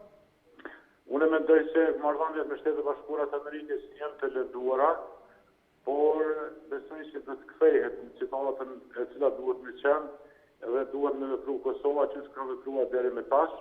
Nuk është dashur që të bimë këto situata të papërgjithshme, për shkak se Shtetet e Bashkuara të Amerikës i kemë edhe mik, edhe dashamir, edhe kemi një shtet i cili ne ka ndihmuar në gjitha fazat e historisë të zhvillimit të Kosovës, dhe herën e fundit na ka ndihmuar të lirohemi nga okupatori serb. Profesor, një gabim strategjik, gabim politik, gabim ekonomik dhe është një gabim i pafalshëm. Profesor, kam edhe një pyetje tjetër, sepse është një diskurs se nuk bën që ta anashkalojmë krejtësisht Bashkimin Evropian dhe bëhemi krejtësisht me Shtetet e Bashkuara të Amerikës në procesin e bisedimeve, sepse dhe reagimet e zyrtarëve të vetëvendosjes janë të këtij formati, që nuk bën ta anashkalojmë komplet Bashkimin Evropian dhe të bëjmë krejtësisht, siç po thonë Shtetet e Bashkuara të Amerikës, gjithnjë duke i referuar një deklaratë të sotme të presidentit, i cili tha se MBE-n do të mund të uleshim në tavolinë për bisedime vetëm nëse fillimisht do të liberalizoheshin vizat. Ne kemi përvojë nga Bashkimi Evropian dhe Evropa. Me Bashkimin Evropian ne duhet të kemi marrëdhënie shqetësore dhe ekonomike dhe natyrave tjera, sepse jemi gjeografikisht me Evropë, në aspekte tjera nuk jemi me Evropë. Ne e dimë që s'kem liberalizim të vizave dhe nuk kemi ndonjë privilegj ose diçka të mirë që ka deri tash nga Evropa, por për çështjet kapitale, për çështjet kombit, për çështjet shtetit, për çështjet ushtarake dhe çështjet e kapitalit për vendin tonë, ne duhet të jemi partner shumë serioz të Shtetit Bashkuar të Amerikës. Deri me tashti, vetëm Shtetet e Bashkuara të Amerikës i kanë dhënë fund situatave të pakëndshme të popullit të Kosovës, e sidomos pas luftës dhe gjatë luftës, kanë qenë prioritar për qërimin e vendit. Duhet të pas shumë kujdes, sepse mund të pas pasoja në gjenerata të ardhshme. Profesor, faleminderit shumë për këtë linjë të drejtë për drejtë. Shpresoj të jemi sërish bashkë me zhvillime më të qeta dhe më normale. Faleminderit shumë, Faleminderit shumë.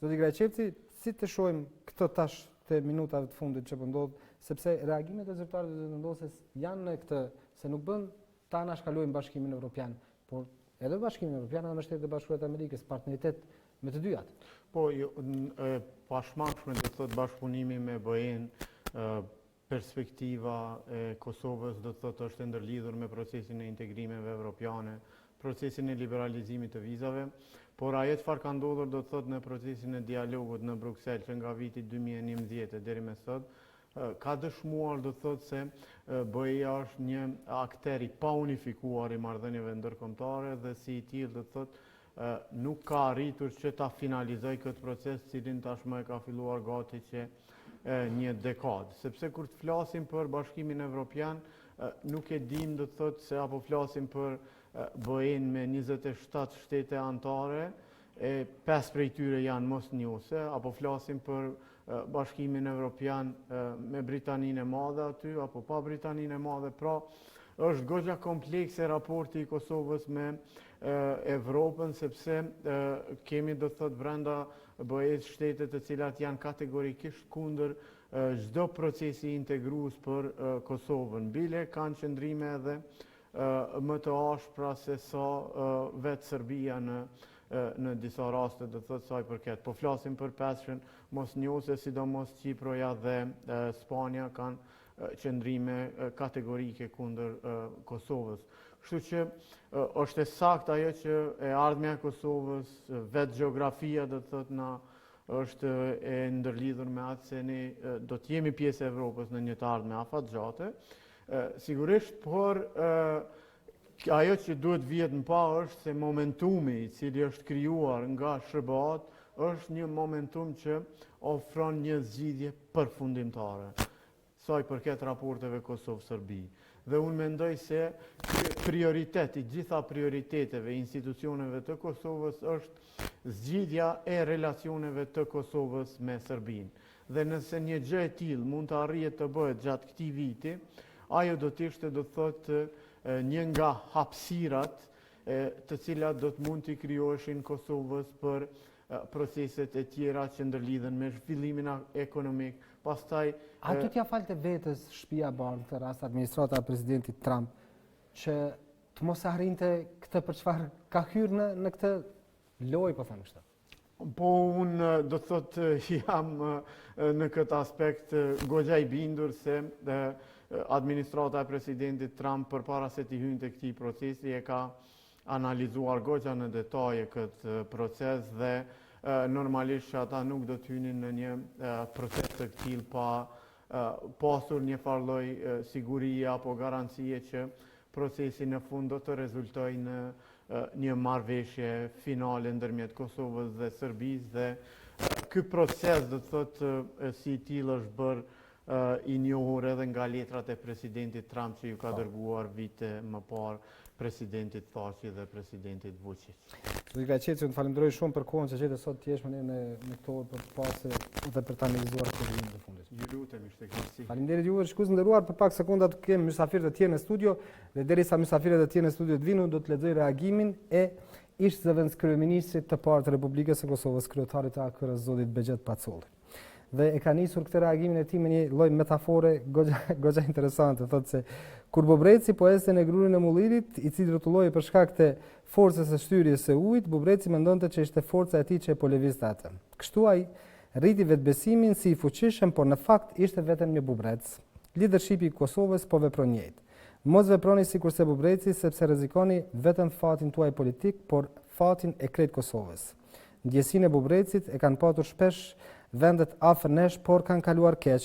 Ne jemi mjaft të vegjël me pas këtë ndjesi. Nuk mund të luajmë midis Evropës dhe Shtetet e Bashkuara. Do të ishte mrekulli nëse do të mund të kontribuojmë që këta dy aktorë global të bashkohen akoma më shumë rreth nesh. Çështja e Kosovës nuk guxon të na ndajë me miqtë tanë më të mëdhenj. Për më shumë që interesi i tyre përbashkët është arritja e marrëveshjes së drejtë. Mbyllja e një plage që Evropën po e prekupon tash e 20 vjet.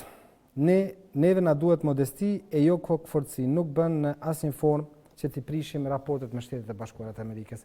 Kjo është ajo çfarë ka thënë ish zëvendës kryeministri i parë tash kryetaria e KRS zoti Bexhet Pacolli. Kam lidhje të drejtë për drejtë kolegën Shqipon Jesmanaj.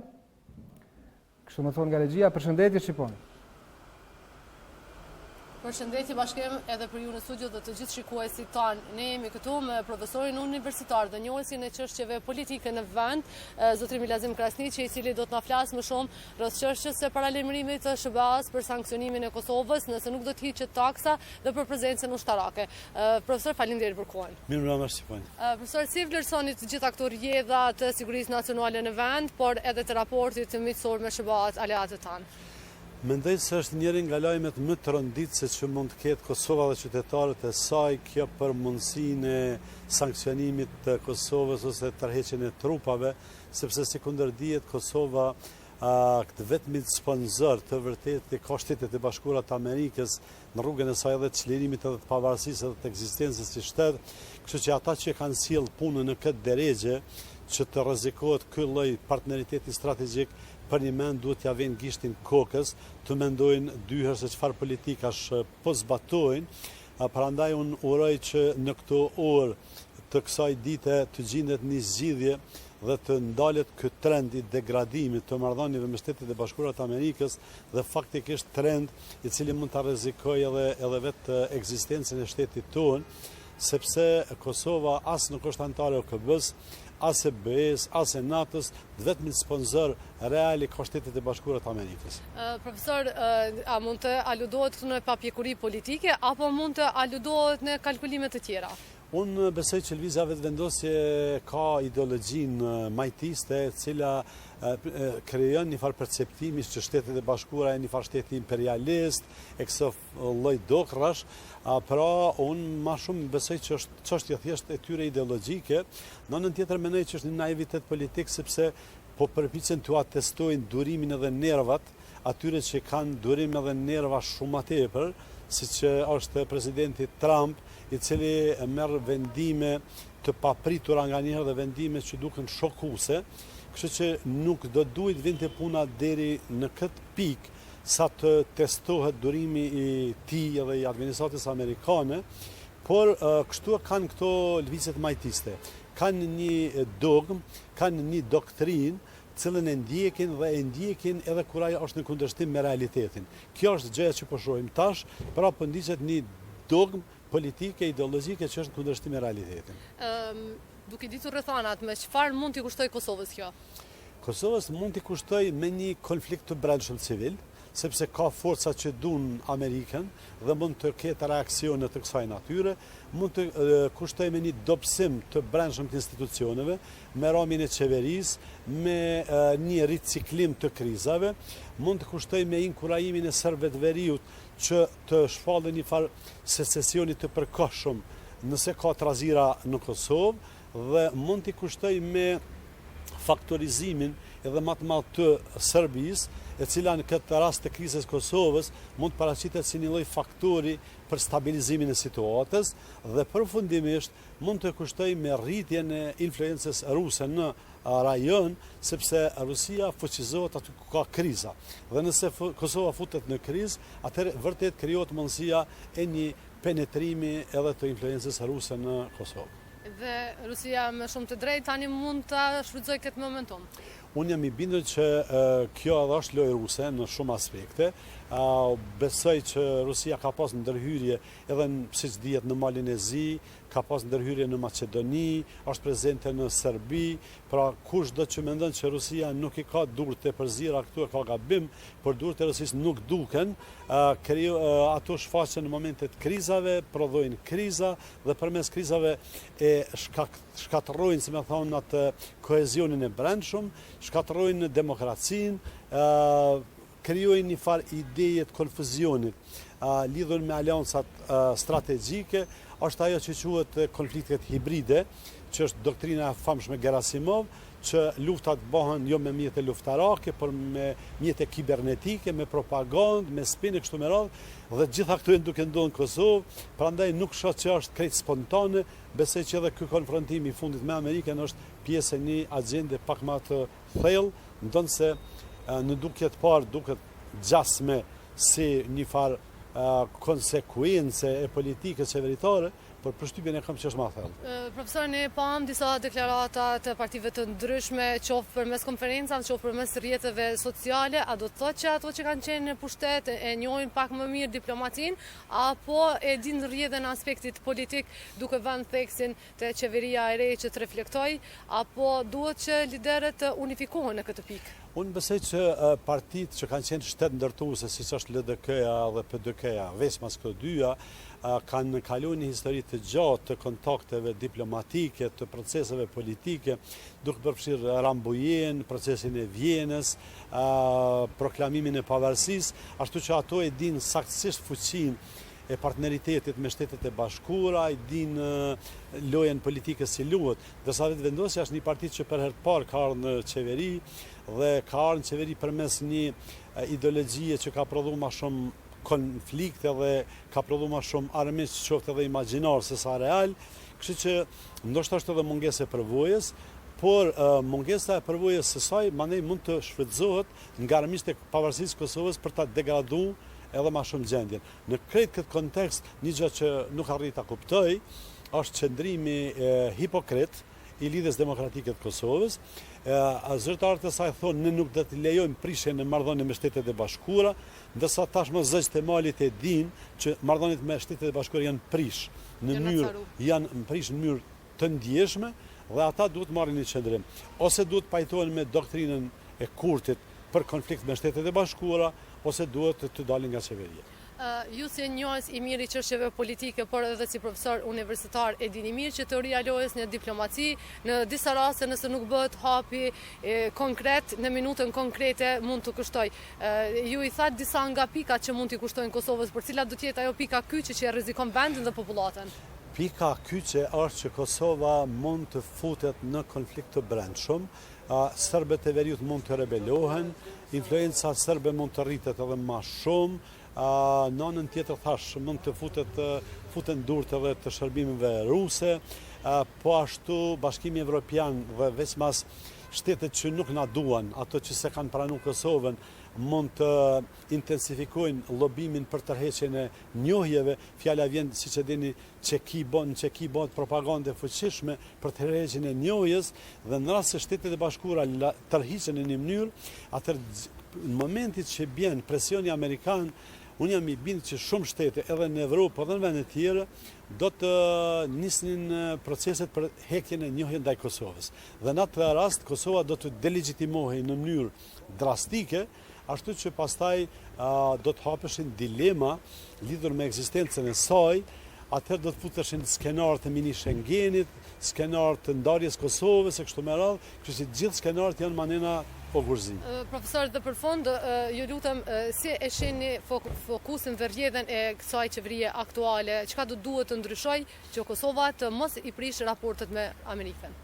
Unë besoj që kjo qeveri duhet të ndryshoj këtë kurs, duhet të heqë dorë nga kursi konfrontues me Shtetet e Bashkuara, duhet të heqë dorë nga kursi konfrontues në skenën e brendshme, sepse Kosova është vend i vogël, Kosova është vend i varfër, Kosova është vend i izoluar, Kosova është vend me rrethim armiqësor dhe nuk e ka luksin që të prodhojë kaq shumë konflikte, të cilat nuk është e aftë të menaxhoj. Pra, filozofia vetëvendosjes edhe përpara fatkeqësisht, ka qenë që të prodhoj konflikte të cilat mandej nuk mund t'i menaxhoj dhe po vazhdojnë me këtë. Momenti i fundit është që edhe zotni Kurti, edhe qeveria të ndalin këtë trend konfrontues, të heqin taksën me një vendim urgjent të qeverisë, i cili për dëshirën time do të ishte që të mirrej sonte, fjala vjen, dhe pastaj presioni do të hiqej nga Kosova, do të kalonte presioni tek Serbia, për ta shtyr pastaj Serbinë në një proces të negociata për një marrëveshje finale. Profesor, faleminderit për gjithë kohën dhe gjithë këtë analizë që ndohet për shkuesit tanë. Ishte kënaqësi, sado që tema është shumë e hidhur. Faleminderit. Bashkim, ne u kalojmë linjën në studio duke besuar dhe shpresuar që do të lidhemi prapë me mysafirët e tjerë. Faleminderit Shqipon, se sapo të kesh mysafirët e tjerë, vetëm kërko linjën, këtu jemi për të parë se çfarë po ndodh në këto orë të fundit për këtë situatë të krijuar, por para se të vazhdojmë bisedën me mysafirët në studio, vetëm një njoftim për shikuesit e televizionit të Kosovës, kësaj radhe posaçërisht për ata dashamirët e futbollit, sepse ka nisur para 1 minuti ndeshja mes Kosovës dhe Slovenisë, vajzave tona por që do të transmetohet në kanalin e 4 të Radio Televizionit Kosovës dhe jo në kanalin e parë, sepse po vazhdojmë me këtë edicion special për shkak të situatës së krijuar. Kthehemi në studio me profesor Muhamet Hamitin. Mirë se erdhi. Mirë se gjej. Kam po ashtu dhe zotin Shkodran Ramadani. Shkodran, mirë se po vazhdon të qëndroshme ne, po nisim me profesorin. Profesor, si ta cilësojmë këtë situatë, sepse edhe kjo semantika shprehje se asaj çfarë po themi, po duhet kemi kujdes sepse kur po themi dramatike, po na kritikojnë, serioze, kritike, çfarë është? Është edhe serioze edhe kritike, është dramatike, nuk e di çka të them. Dhe nuk është diçka që të duhet pritet. Nëse mesazhet jepen dhe sidomos në komunikimet me botën e jashtme jepen në mënyrë më të butë, natyrisht më të sofistikuar dhe lexohen si duhet, atëherë kjo edhe mund të parandalojë. Në gjasë këto mesazhe nuk janë lexuar mirë nga qeveria, më saktë nga Kurti dhe ta themi pjesa e qeverisë e BE-s. Duke qenë se jeni dhe antar i Këshillit të Përgjithshëm të Lidhjes Demokratike të Kosovës dhe reagimet nga LDK janë të ndryshme, si ta kuptojmë qëndrimin e LDK-s brenda kësaj situate?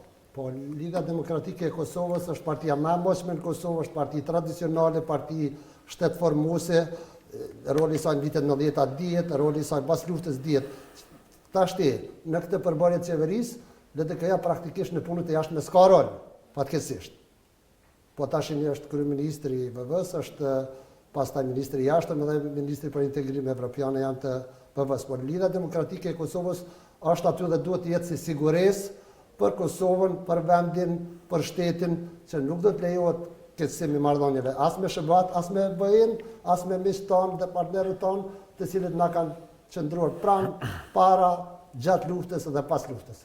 Kryetari i LDK-s e pranoi që janë në fazë kritike. Ka lëkundje raportesh me Lidhjen Demokratike, me Shtetet e Bashkuara të Amerikës pas zhvillimeve të fundit. Si të veprohet tash kur konstatohet kjo? Unë besoj që ai vetë si lider i Lidhjes Demokratike, i forcës më të madhe politike, më të moshme në atë kuptim, po them për kohë gjatë, njeri me përvojë edhe vetë do të punoj me Kurtin për ta sanuar këtë gjendje sa më shpejt që të jetë e mundur. Duke qenë se keni vepruar në diplomacinë e shtetit tonë, keni përfaqësuar shtetin tonë në një kohë të caktuar, sa ka diplomaci dhe sa po kuptohet kjo diplomaci drejt nga Prishtina zyrtare dhe sa ne po i marrim seriozisht këto që po vinë nga shtëpia e bardhë? Duket që s'janë marrë seriozisht, unë e kam parë dhe thash në një postim pak më herët se ka dhe një luftë për pushtet në politikën e jashtme mes të presidentit Thaçi dhe kryeministit Kurti. Ajo është një luftë për primat në politikën e jashtme.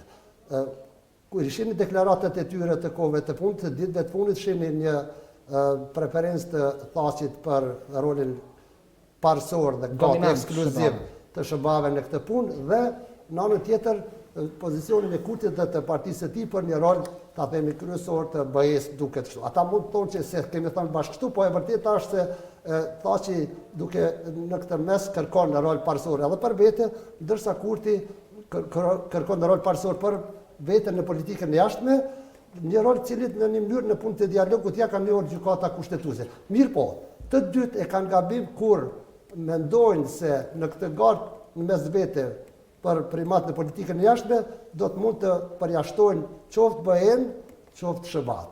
E kanë gabim. Këta të dytë, edhe kryeministri, edhe presidenti duhet të koordinojnë, të punojnë bashkë së pari, pastaj të punojnë bashkë për Kosovën edhe me BE-n edhe me SHBA-t. Po në këtë rast, në rastin e arritjes e një marrëveshje potencialisht, po them arritjes potencialit e marrëveshjes mes Kosovës dhe Serbisë, Kosova në këtë do duhet rreshtohej. Ka nevojë të rreshtohet më shumë. Ata që kanë luajtur rol më të madh janë Shtetet e Bashkuara të Amerikës në punë të çlirimit të Kosovës, në punë të rindërtimit, është BE-ja është vend shumë i rëndësishëm. Fundja ne kërkojmë, aspirojmë të hyjmë në BE dhe ti nuk mund të thuash unë aspiroj të hyj, të integrohem në BE, të bëhem pjesë e Evropës politike tjetër dhe të mos bashkëpunoj me ju. Mund të kesh pak kënaqësi me protagonistë të caktuar siç po duket që ka Thaçi, i cili vetë ka punuar me BE-n këto 10 vjet dhe ka qenë udhëheqës i dialogut mendoj Kosovë-Serbi nga ana Kosovës, pa marrë parasysh a ka qenë president, a kryeministër, a ministër i jashtëm. Jemi në situatë kur tashti me ndryshimet politike që ndodhen pas zgjedhjeve të fundit, kemi një kryeminist dhe një president që tashti po shtyhen për këtë rol. Duke qenë se po shtyhen për këtë rol, atër sa po rrezikojmë seriozisht ne që faktori kryesor mbështetësi yni Nuk do të pajtohesha me zotin Hamiti se LDK-ja nuk ka rol në politikën e jashtme, për faktin se LDK-ja është partner pothuajse i barabartë në përbërjen e këtij kabineti qeveritar, me cilën o dhej zoti Kurti, dhe këtë rol dhe këtë peshë që ka LDK-ja brenda këtij koalicioni do duhet ta luante me më shumë peshë, me më shumë efektivitet. Dhe mendoj që LDK-ja duhet këtë rol ta bazoj në trashëgiminë e saj të pasur të bashkëpunimit me Shtetet e Bashkuara të Amerikës, për shkak që Liga Demokratike e Kosovës është partia e parë në Kosovë e cila ka ndërtuar komunikim zyrtar me Washingtonin, komunikim cilën e ka vazhduar deri më tani.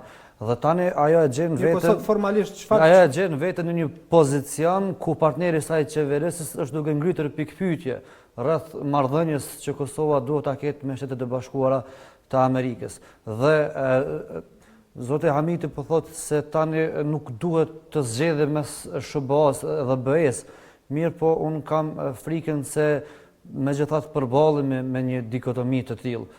Jemi në një situatë ku ekzistojnë dy variante dhe dy formate, të cilat nuk janë kompatibel me njëri tjetrin. Dhe shihet që tani më BE-ja dhe Shtetet e Bashkuara të Amerikës nuk mendojnë më si blok unitar, por si dy qendra të cilat kanë vizione të ndryshme për mënyrën se si duhet të rrjedhin gjërat mes Kosovës edhe Serbisë. Po BE-ja edhe vetë si organizacion është unike në raport me Kosovën. Po sigurisht, edhe për shkak të këtij mungesës së kohezionit të brendshëm të BE-s, po pamundsohet qasja edhe një vizion koherent i cili do të mund ta bënte Bashkimin Evropian forcë efektive, e cila do të mundsonte progres të më të qeshëm në raport të dialog Kosovë-Serbi. Dhe është mu ky inercion nga pamundësia që BE-ja të jetë afirmative dhe e imponueshme në Kosovë,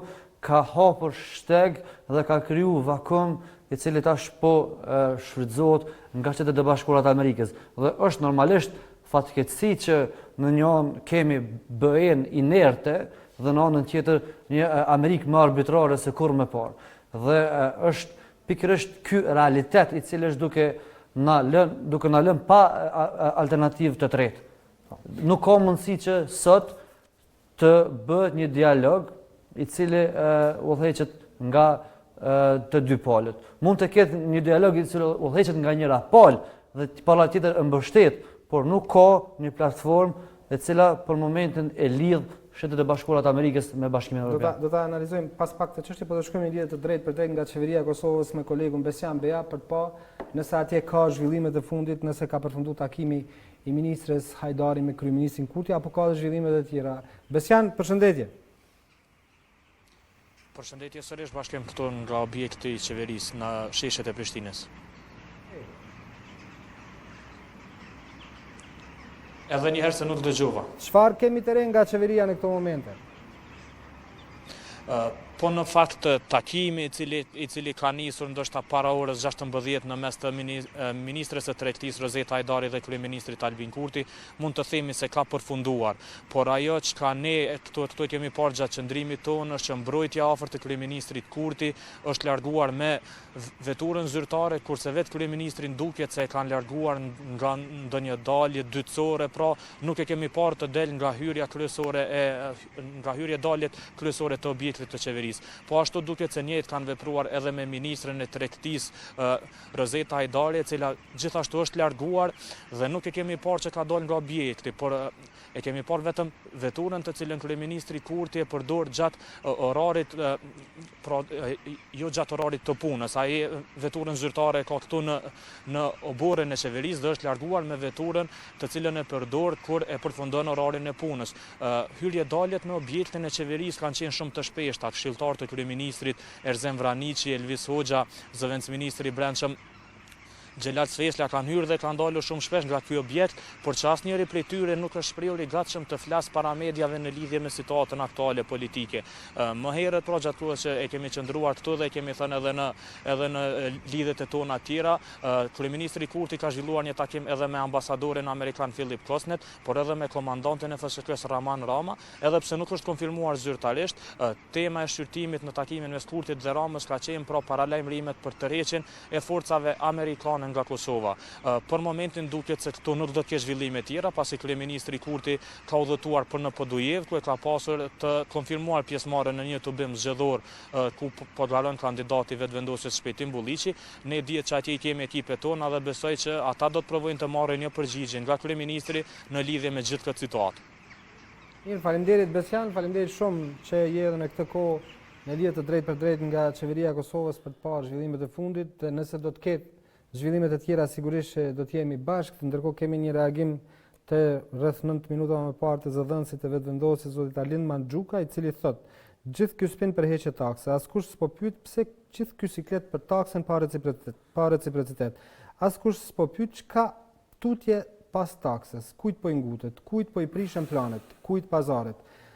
Atyre që po lundrojnë në urat e tjetër kujt po intereson se a e kanë burimin e informacionit të sakt, nuk kanë asnjë lidhje për pra cila është e vërteta dhe po ngjesin faktet sipas tekeve të tyre. Një status idiotesk. Një status shumë pa ekuivoke. S'po di se kush po bën spin për të çështje të taksës, kush zyrtarisht shtëpia e bardhë ka kërkuar heqjen e saj zot Jamiti. Po shihet qartë, unë spini s'ndihmon.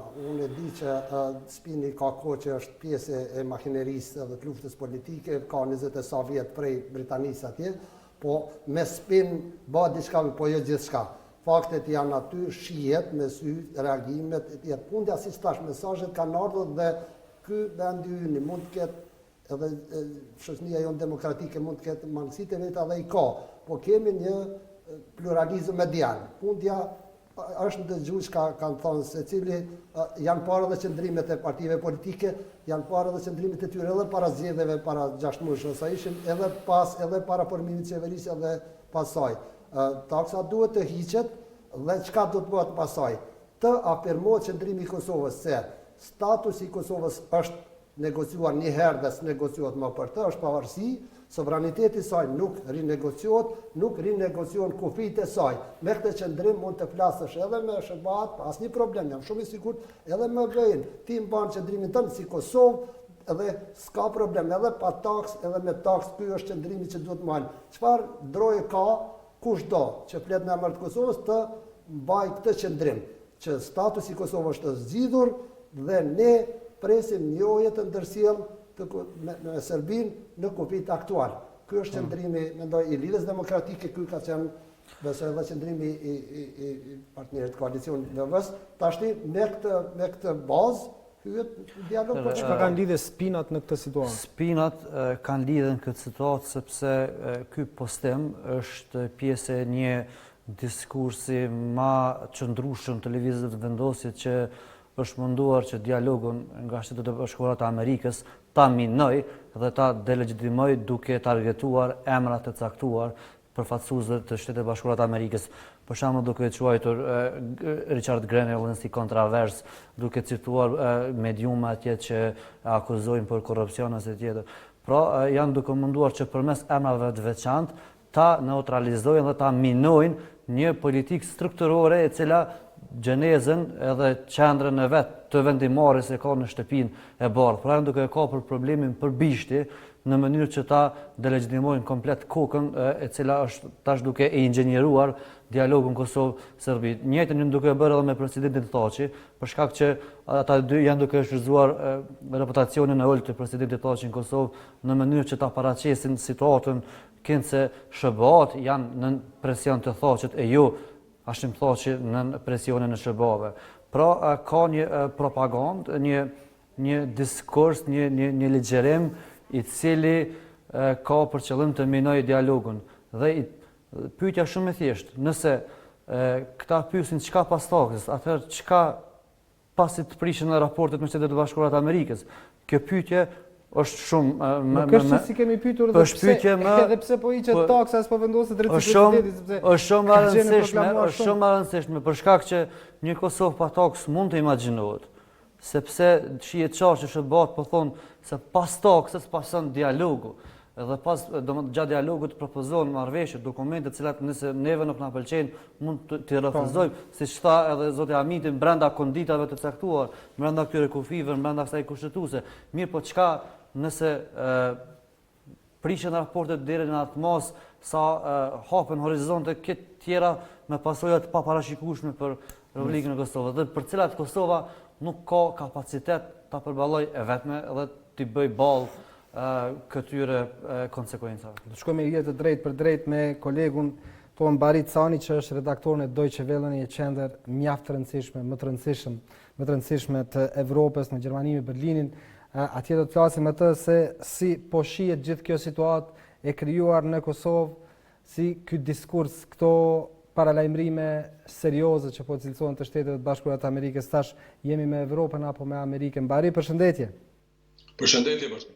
Jemi me Evropën apo me Amerikën? Gabim shumë i madh, domethënë do të ishte nëse Kosova e shtron këtë pyetje, jemi me Kosovën apo jemi me Amerikën, sepse Kosova nuk e ka luksin që të përcaktohet për Amerikën apo për Europën, por duhet të përcaktohet për të dyja. Kosova është një vend tepër i vogël, një vend tepër i varfër, i cili nuk guxon të i lejojë vetes dilema të tilla. Po është ky diskurs, zoti, se nuk është që unë e mendoj ashtu, është ky diskurs në Kosovë, në Prishtinë, që është goxha i përhapur kohën e fundit, zoti Cani? Kjo është përhapur mes partive politike dhe mes të dy bartësve të funksioneve kryesore të pushtetit, në fakt që është gabim shumë i madh, dhe kjo lojë mes presidentit dhe kryeministrit është në rrugën më të mirë për të dëmtuar interesat e vendit si të tilla. Prandaj në këtë moment vërtet për sot kanë ardhur për mendimin tim dy lajme shumë të këqija për Kosovën. Lajmi i parë është fjalit bukur se përbuzëse të presidentit Thaçi pas takimit me përfaqësuesit e kancelares Merkel dhe presidentit Macron në Prishtinë, ku flitet me një lloj po e përdor këtë fjalë ndoshta tepër të fortë, por ashtu është me një lloj përpuzje që prej Europës nuk mund të pritet asgjë e mirë, sepse na kanë trajtuar, mashtruar etj. Kosova është ajo, institucionet e Kosovës janë ato të cilat e kanë mashtruar dhe trajtuar vetveten duke mos realizuar premtimet dhe qëllimet që është dashur të realizojë me demarkacionin e kufirit, i cili është dashur të realizohet në vitin 2016, dhe çështja e liberalizimit të vizave do të ishte harruar ka herë. Ndërsa lajmi tjetër shumë i keq është paralajmërimi i mundësisë për tërheqjen e trupave amerikane nga Kosova. Mos harrojmë, paralajmërimin e ka bërë një kongresmen ndoshta i cili edhe nuk ka tepër peshë politike. Mirë po, kur këtë qendrim e mbështet i biri i presidentit të tanishëm, atëherë duhet kuptuar vërtet tepër seriozisht, e të mos harrojmë edhe zotin Grener, i cili në shumë çështje është dora e dytë e vetë presidentit Trump, që e kam përjetuar edhe vetë në kohën kur isha në konferencën e sigurisë në Munich, domethënë një diplomat me të cilin presidenti amerikan me siguri që llogarit në këtë moment. Ndaj këto paralajmërime duhet marrë seriozisht dhe bartësit e institucioneve të Kosovës duhet të mbledhin mend dhe të punojnë jo për lojrat e politike kush është me ken, me Bashkimin Evropian apo me Shtetet e Bashkuara, por për interesat e Kosovës dhe në këtë moment veprojnë krahas tyre. Duke qenë se është ky diskurs i përhapur tek leadershipi në Kosovë, apo rrezikojmë raporte, po themi të mira kështu edhe me vende shumë serioze të Bashkimit Evropian atëherë? Kjo është problemi kryesor. Unë shtoj pyetje, nëse presidenti i vendit, zoti Thaçi, shtron ose konteston në një farë forme rolin e Bashkimit Evropian, ndërsa kryeministri në një farë forme nuk është në korelacion apo nuk është në harmoni me qëndrimet amerikane, unë shtoj pyetjen këtu. Kush është atëherë në anën e Kosovës në këtë moment? Prandaj është për mendimin tim tepër e rrezikshme kjo lojë Bashkimi Evropian apo Shtetet e Bashkuara. Presidenti Thaçi, kryeministri Kurti, lideri i Lidhjes Demokratike të Kosovës duhet harrojnë për momentin se cilave parti u përkasin që të bashkohen së bashku sigur në kohën e Rambujes dhe të gjejnë një zgjidhje. Kur kanë mundur dikur Rugova dhe Thaçi të përqendrojnë forcat e tyre të përbashkëta dhe të arrijnë një qëndrim të përbashkët në Rambouillet, nuk shoh kur fa shkaku pse tani të mos arrijen marrëveshje mes bartësive të institucioneve, ndërsa për luftrat e brendshme politike ka kohë pastaj, domethënë nuk është ai kurrë problemi. Mirë, po të kuptohemi një gjë, as qeveria dhe as presidenti nuk do të mund ta mbijetojnë në këto, mendoj unë personalisht, në këto pozicione, në qoftë se vije në pyetje interesi i Kosovës, sepse populli shqiptar, populli i Kosovës është bukur i ndjeshëm në çështjen e interesave jo interesave, po të afërsisë me disa vende të Bashkimit Evropian dhe Shtetet e Bashkuara kam fjalë. Zoti Cani, a mund të presim ndonjë reagim zyrtar atëherë të shteteve serioze të BE-s, Gjermanisë të rast, Francës, me që kishin sot emisar special këtu në Prishtinë pas këtij qëndrimi, pas këtyre deklarimeve? Nuk ka kam frikën në Gjermani, sepse Gjermania është një vend tepër serioz, një vend tepër i cili respekton vërtet rregullat e veta. Frikën më shumë, them drejtën, ja kam për shembull Francës, apo dhe vetë Shtetet e Bashkuara të Amerikës.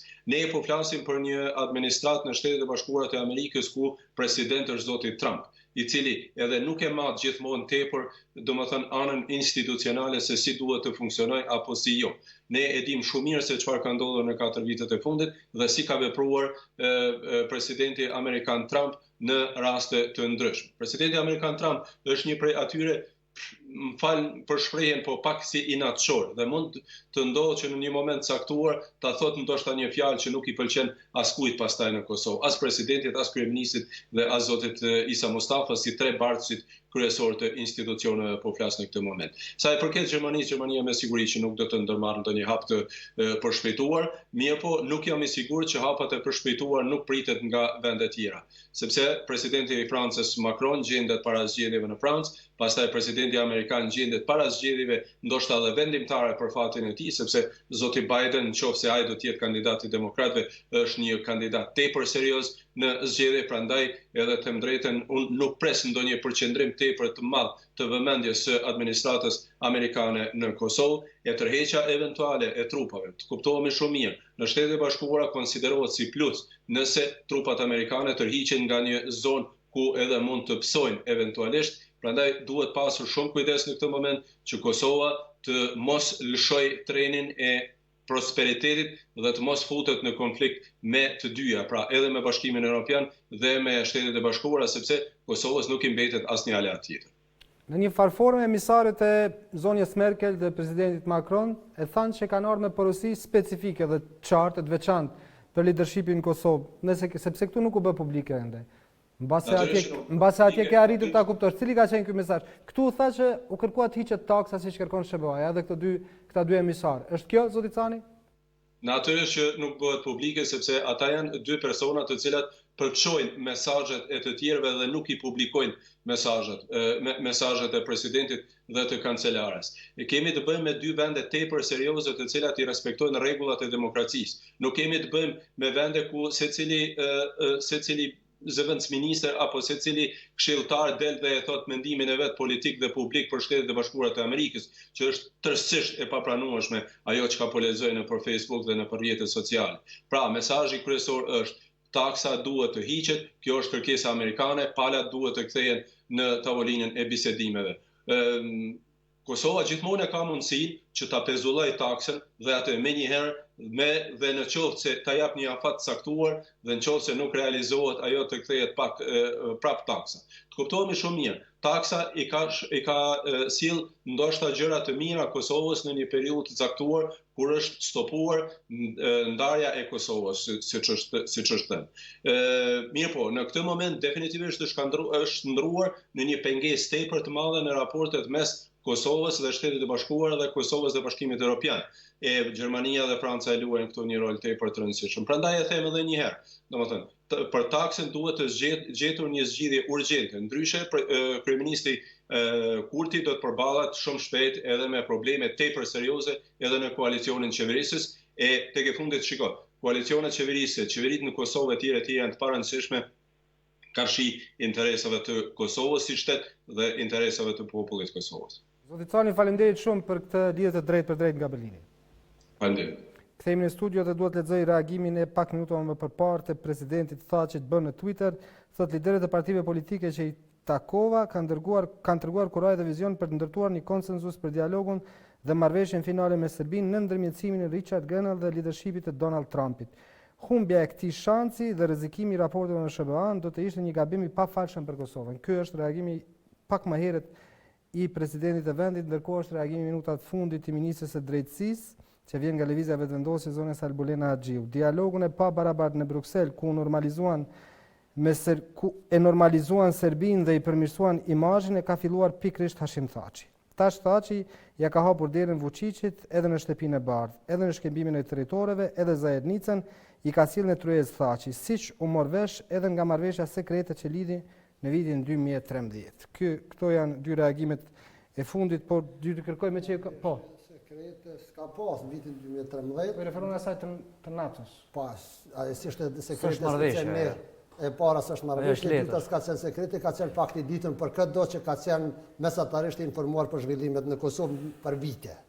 Ka qenë. Kështu që në 2013 ka qenë ajo marrëveshja e parë që quhet e parimeve për normalizimin e pritshëm të marrëdhënieve Kosovë-Serbi, cilin e kanë nënshkruar Thaçi, e cila në pjesën më të madhe ka pasur të bëjë me këtë asociacionin e komunave, i cili pastaj si derivat është bërë 2 vjet më vonë. Domethënë kjo është marrëveshja, janë edhe biseda të gjata me vite, në atë vit në 2013 është e vërtetë që kur është arritur kjo marrëveshje në prill, Thaçi ka pas deklaruar kjo është një de jure e Kosovës, që ka pas gabim që ka thonë sepse s'ka qenë de jure, as de facto, ka qenë përpjekje për normalizim. Në atë kohë kur bisedat bëheshin për çështjet praktike, ka pasur njerëz këtu që kanë ditë që ato çojnë te çështjet politike që u kanë çuar, po e keqja është që në Serbi ka kohë që është krijuar dhe ata po përpiqen ta kthejnë në këtë dialog në çështje për diskutim të statusit. Dhe kjo ka pasojat e veta duke përfshirë edhe përqindrojet e Kosovës. Ju pa tekstin e notës verbale po, që thoshte ne e pas njohur para kohë e Kosovës, sepse po zhvillua kanë biseda për statusin e Kosovës dhe e tjerë. Me fjalë tjera, ata ja kanë dalë ta përçojnë këtë status dhe ne kemi humbur këtu në disa pika në dialogun me Serbinë dhe është e vërtetë që njeriu kryesor në këtë dialog ka qenë Thaçi, siç e thash, edhe kur ka qenë president, edhe kur ka qenë kryeminist, ai po insiston sepse edhe në postimin e tij po thotë që marrëveshja duhet kryhet me administrimin e presidentit Trump. Por vetëm me që kemi një jashtë dhe është pak fresk, është kolegja Shqiponi Osmanaj me publicistin Armend Muja të marrim edhe mendimin dhe qëndrimin e tij për këtë situatë të fundit të krijuar. Shqiponi po të kaloj linjën. Bashkem, sërish përshëndetje, jemi këtu, si që thatë edhe ju, me publicistin dhe njohësin e çështjeve politike, Armend Muja, i cili do të sqarojë më shumë rreth situatës së fundit në vend, rreth sigurisë nacionale. Zotri Muja, ne kemi parë paralajmërime nga ana e SBA-ve për një sankcionim sa i përket Kosovës në raport me heqjen e taksës. Kemi parë se është paralajmëruar edhe tërheqja e trupave amerikane në Kosovë. Si e shihni ju këtë? Në fakt është SBA-ja që 2 vjet ka bë administrata Trump ka ardhur në pushtet me mesazhin që do ta reduktoj prezencën dhe ndihmën e jashtme për vendet e tjera, sepse e konsideron si shpenzim. Edhe ky është mesazhi i administratës Trump që 3 vjet. Ajo që e dim në është, po ashtu SBA ka bë thirrje që të hiqet taksa që 2 vjet. Edhe është një farë mënyrë demonstron sa naive dhe sekt kanë qenë leadershipi i Kosovës në 2 vitet e fundit, vazhdimisht e kanë abuzuar taksën për qëllime tyre politike, kanë provuar me përfitu politikisht, sidomos në zgjedhje, mirë po nuk kanë pas rezultate. Mjerisht kemi bë ka pas deri në korrikun e vitit kaluar, domthonë gjitha partitë një farë mënyrë kanë qenë për marrëdhënie të taksës, ndërkohë që taksa nuk jep kurrë rezultati. Ajo që ka ndodhur është që dikon Kuintit, vendet e Kuintit me datën 13 gusht dalin me një qendrim që Kosova duhet ta heqë taksën, ndërkohë që Serbia duhet ta pezullojë kampanjën e çnjojeve. Grenell e përsërit edhe një herë këto më 24 janar në Beograd, edhe jo ka përsërit edhe liderëve politik në Kosovë. Aktualisht të qeveria Kurti ka bë përpjekje do të propozimin e parë që tërhiqet gjysma e taksës, si shaj vullnet mirë, po SBA këta nuk e konsideron mjaftueshme. Megjithatë ajo që është e rëndësishme është që Kosova tash ka nevojë për një rrugdalje 3. Ka nevojë ta hiq taksën, ato ta zëvendësoj me reciprocitetin rast për rast, ashtu siç mandatohet në CEFTA. Mirë, po duhet ta heq taksën, në të jap shans dialogut. Kosova po ashtu duhet ta di që para kësaj janë dy probleme. Dy përçarje. Njëra përçarje është e jashtme, kurse tjetra është e brendshme. Përçarja e jashtme është midis SBA-s dhe Bashkimit Evropian. SBA-ja është e vendosur për një zgjidhje të shpejtë, Bashkimi Evropian është e vendosur për një zgjidhje marrëveshje negocim gradual, kurse brenda vendit po ashtu kemi përçarje. Në fakt, në bazë kushtetutës, qeveria e vendit e udhëheq dialogun, e propozon dhe zbaton politikën e jashtme, ndërkohë që presidenti i vendit është e udhëheq politikën e jashtme. Gjykata kushtetuese ka bërë ditër në vendimin e fundit është që qeveria nuk mundet me ikë përgjegjësisë për udhëheqjen e dialogut sipas kompetenca kushtetuese. Për këtë arsye, ne duhet t'i japim fund të protagonizmit të brendshëm ose përpjekjeve për poç kushtetues në Kosovë, edhe presidenti i vendit duhet ta kuptojë rolin që ka qeveria, po dhe qeveria duhet ta kuptojë rolin që ka presidenti. A do duhet të tregojë një maturi më të madhe dhe një pjekuri politike, pasi që ky diskurs i deri tanishëm po e rrezikon edhe sigurinë nacionale? Po saktësisht unë me të kallëzuar si drejt partitë që kanë demonstruar pa pjekuri politike, duhet i listojmë, duhet i tregojmë njerëzve se si kanë qenë. Faktikisht këtë e kam fjalën për qeverinë PAN, e cila ka pas një qëndrim që se ka marrë vesh kërkush ose për mbajtje të taksës, që ka qenë një veprim naiv, tash e dim sa naiv ka qenë. Ka një përpjekje. Jo, shikoj se tash unë çka s'po kuptoj, do thotë qeveria kur ti vendos propozon me hiq gjysmën e taksës. Normalisht do duhet quaj ma pro-amerikane, do thotë se sa qeveria e kaluar. Shikoj në këtë narrativën e poshtër kosovare, faktikisht gjitha palët janë të humbur. Mesazhi i njerëzve edhe në bazë të sondazheve që taksa e ka humbur për krajen. Këtë duhet ta kuptojë edhe kryetari i PD-s Kadri Veseli, i cili ndron qendrimet vazhdimisht çdo javë. Këtë duhet ta kuptojë edhe Haradinaj, i cili qytetërisht që 2 vjet bën thirrje për mbajtje të taksës, dhe megjithatë këtë duhet ta kuptojë edhe zoti Kurti, i cili propozoi heqjen e taksës në baza graduale. Unë mendoj që zoti Kurti dhe qeveria Kurti duhet ta propozojnë heqjen e taksës për me zbut presionin e jashtëm që ka Kosova, edhe me dhënë shans dialogut. Mirë po, pastaj qeveria i ruan mekanizmat e saj të reciprocitetit në rast se nuk ka progres në dialog. Ju si publicist e dini se këta hapat e ngadalë bëhen në politikat të brendshme, por jo edhe në politikat të jashtme dhe në rrezikim të partneritetit. Saktë, me tregoj si drejtë, Shqiponi ka 2 vjet që unë avokoj për heqjet e taksës. Mjeresht edhe presidenti i vendit deri në korrekt ka keq përdor këtë politik, deri në korrekt ka qenë për taksën, herë pro taksës, ndërkohë që na kemi bërë me dije që taksa nuk është ka jap rezultat, me gjithë taksën ka pas njohje, edhe në fund, ja ku jemi në momentin e fundit, do të thotë kemi pas njohje, kemi prish marrëdhëniet me aleat, dhe gjitha këto edhe s'ka dhënë kurrë rezultate. Për këtë arsye është e rëndësishme që forcat politike të mos e keq përdoren mos Serbinë edhe taksën për qëllime politike. Zotri Muja, tërë kjo që po aludohet te spektri politik, për një jo maturi, për një jo unifikim dhe jo një pjekuri politike.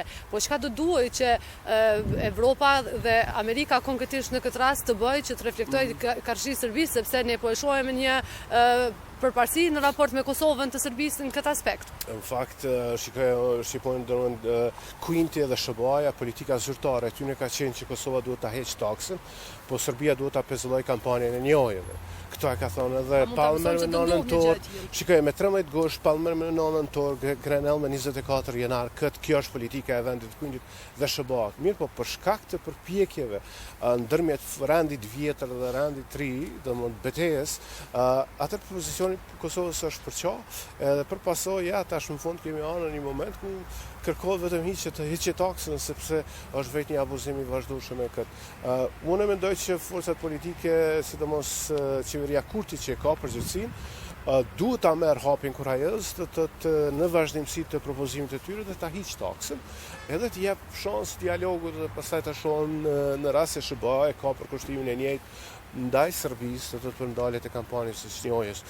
Të njëjtën kohë, qeveria e Kurtit duhet bëj përpjekje që të krijojë pozicionin e saj në dialog, edhe presidenti i vendit duhet ta respektojë të drejtën kushtetuese të qeverisë që të udhëheq, por të propozojë politikën e jashtme. Duke besuar që liderët tanë që kemë parasysh këto sugjerime tuaja si analistë dhe publicistë, që falenderoj për kohën dhe këto informacione që datë për shikuesit tanë. Faleminderit. Bashkem, e gjitha ishte nga kjo linje. Faleminderit për ju.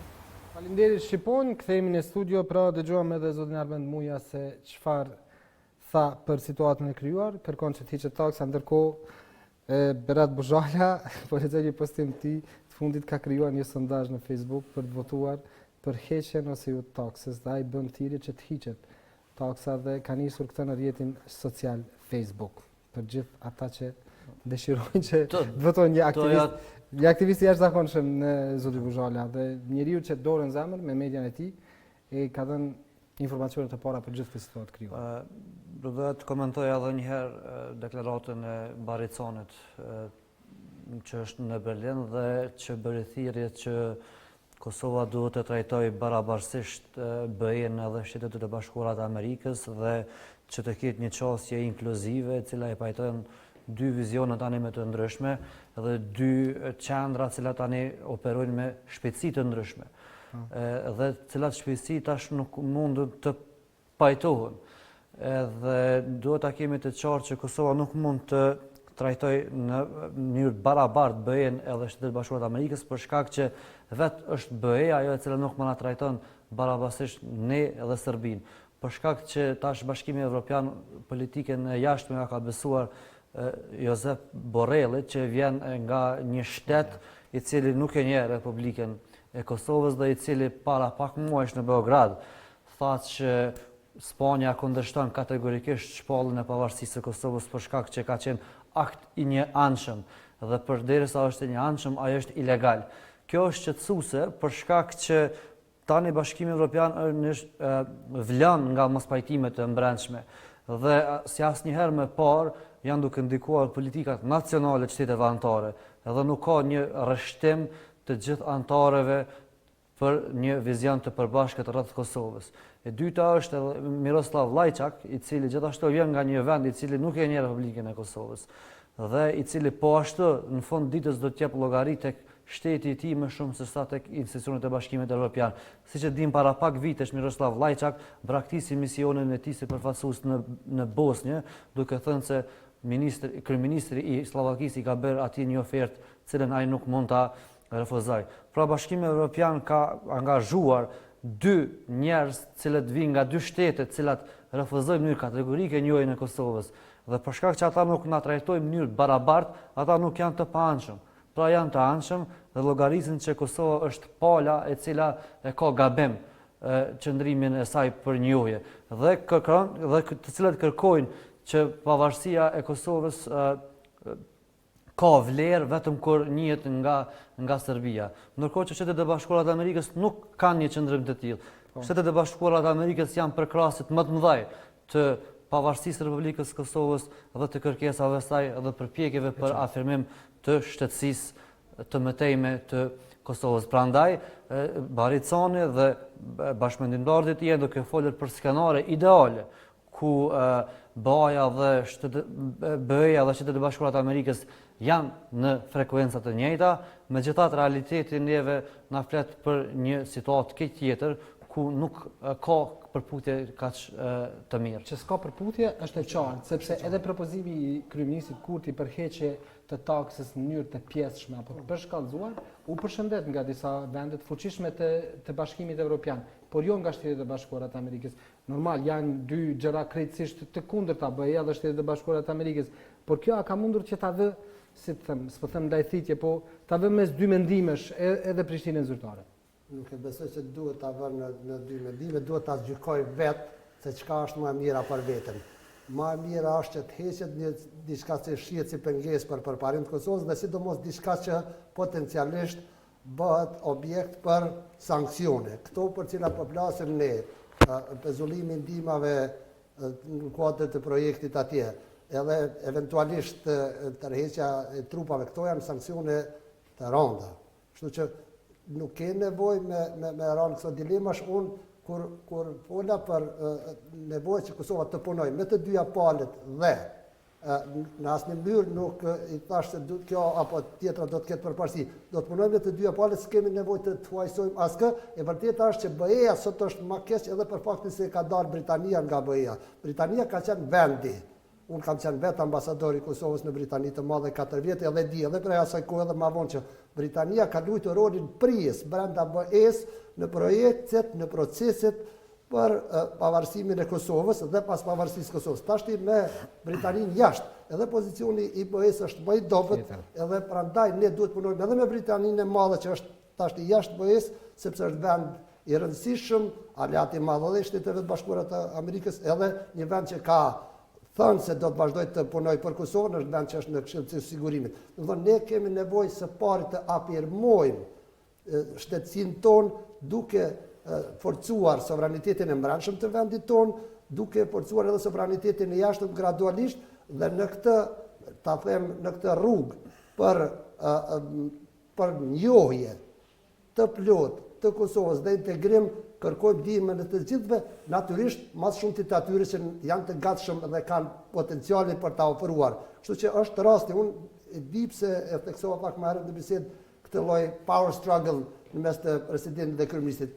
Në asnjë vend demokratik ose në shumë pak vende demokratike ke situata kur edhe presidenti dhe kryeministi janë të një rreshtimi politik. Janë të ndryshëm, po gjejnë mënyra brenda themi kornizave kushtetuese të bashkëpunojnë. Këtë duhet ta kërkojnë edhe liderët tanë, sigurisht edhe forcat politike që të gjitha dhe të punojnë për Kosovën, sepse nëse të gjithë po thonë se e duam Kosovën të njohur në këta kufi, sovranitet e tjerë, nuk ka nevojë për këso shtymjesh rreth të themi primatit në këtë politika. Unë mendoj që ka mundësi dhe s'kemi ne ende në kohën kur flasim për pajtim me Serbinë, në qoftë se liderët tanë nuk pajtojnë në veti se si do të dalin para të tjerë. Po, vetëm edhe një çështje me ju, profesor. Ne si më sa mbaj mend të gjithë liderët politikë në Kosovë, por edhe institucional deri më sot kanë kërkuar një rol dominant, pris, udhëhes të Shtetet Bashkuara të Amerikës në këtë proces. Tash, ata janë të përfshirë në këtë proces në mënyrë direkte, po e marr vetëm si shembull, me dy shprehje interesi për të arritur marrëveshje për linja rodhe, hekurua dhe autostradë, po mor vetë presidenti Trump. Çfarë po duam ne tash? Ne duhet ta dimë që nëse duam Kosovën të njohur në radhë të parë prej të gjithë tjerëve. Fundja njohja prej Serbisë nuk është njohja kryesore për Kosovën. Këta njerëzit që kanë menduar këtë unë mendoj se e kanë gabim. Ne duhet të falë kanë në kryetarin e vetëvendosjes zotin Arbrije Nagavcin e lidhjet të drejtë për drejtë telefonike të marrim reagimin e fundit televizës vetëvendosje për situatën e fundit e krijuar. Zotin Nagavci, përshëndetje. Përshëndetje dhe për ju dhe. Faleminderit që jemi bashkë në të lidhjet të drejtë për drejtë telefonike sepse po ka shumë reagime në një situatë që po kërkon një qartësi, pak më herët e pash që keni reaguar. A është serioze situata pas reagimeve të fundit nga shtëpia e bardhë? Po, unë besoj që kryeministri Kurti e ka paraqitur qëndrimin e tij publikisht, duke treguar vullnetin e mirë për të harmonizuar veprimet edhe me partnerët tonë, po edhe duke japë mundësi Serbisë që të reflektojë për fushatën kundër njohjes, konkretisht për çnjohje që ka bërë, dhe pengesës antarësimit të Kosovës në organizatat e rëndësishme. Mendoj që ne kemi bërë hapin e parë përpara dhe konsideroj të panevojshme që të krijohet gjithë ky shqetësim, sepse në qeverinë, si kryeministri Kurti edhe partneri jonë, do të thonë jemi të përkushtuar e përgjegjës për të mos prishur marrëdhëniet me asnjë nga aleatët dhe miqtanë ndërkombëtar. Dhe konsideroj që gabimet që po bëhen nga ana e presidentit, i cili vlet për më shumë se 10 vite ka udhëhequr dialogu në Bruksel, tashmë po mundohet të krijojë domethënë një farë ndikimi që duhet të zhvendoset krejt, se ne nuk duhet të vazhdojmë bashkëpunimin me BE-n, por duhet të orientohemi nga Amerika. Kjo nuk na bën mirë në politikën tonë të jashtme, po edhe në planifikimet tona strategjike. Ne konsiderojmë se të gjithë partnerët tonë, aleatët tonë strategjik, shtetet që kanë ndihmuar edhe në funksionin e Republikës së Kosovës, vazhdojnë të mbeten pas të rëndësishëm. Si SBA, ashtu edhe vendet e BE-s, dhe duhet të gjejmë rrugën që të punojmë bashkërisht duke pasur nga të parë parasysh interesin, integritetin dhe sovranitetin e Republikës së Kosovës.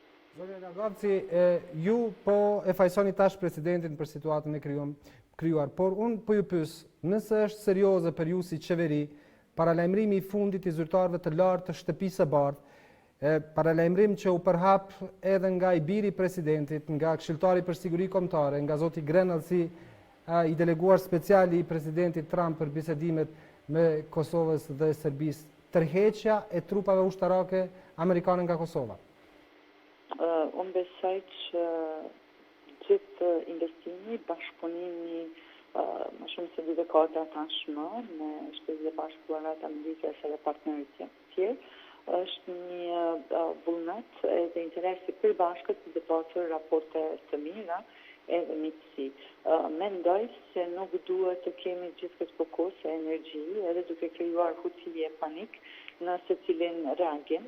Mendoj që është shumë e rëndësishme që ne të jemi korrekt në raport me partnerët tonë, që t'i kushtojmë shumë kujdes diplomacisë dhe politikës së jashtme, dhe të mos mirëmi shumë me komentime nga secili gazetar, qytetar e kështu me radhë në raport me deklaratat e ndryshme në Twitter e kështu me radhë. Fundja e përsërisë edhe një herë është e rëndësishme që ne të kemi unitetin tonë si shtetin, unitetin tonë të brendshëm dhe samonik që ne të jemi në spektrin tonë politikë, në ndoj që rezultatin dhe ta kemi në të mirë. Dhe ju ndëgjova që faktë po akuzën presidentin Fosi, dhe më thënë nuk është shëllimi të akuzatën, faktët janë fakte, historia disa vjeqore tashmë e fletë për rolin e secilit, por jemi në momentet të rëndësishme, kur më shumë sa asnjëherë në nevojtet uniteti, dhe në asnjë mënyrë nuk guxojmë të krijojmë kështu raporte të tilla të zgjedhjes në mes SHBA-s apo vendeve të ES. Kush po i krijon këto raporte, zonja Njagavci, atër të lutem, sepse ju po flisni për unitet, LDK-ja po kërkon që të hiqet taksa me njerë, zoti Skënder Hyseni u takua sot me zotin Grenell. Unë nuk kam parë ndonjë qëndrim publik të LDK-s. Si s'ke parë, zoti Mustafa ka bërë qëndrimin publik para rreth 1 orë 30 minutash. Edhe zoti Skënder Hyseni. I nderuar gazetar, në qenë se të shëroni përgjigjen time, atëherë po ju them atë që po përsëris atë që e thash. Për ne është rëndësishme qëndrimi i zgjidhjes demokratike të Kosovës.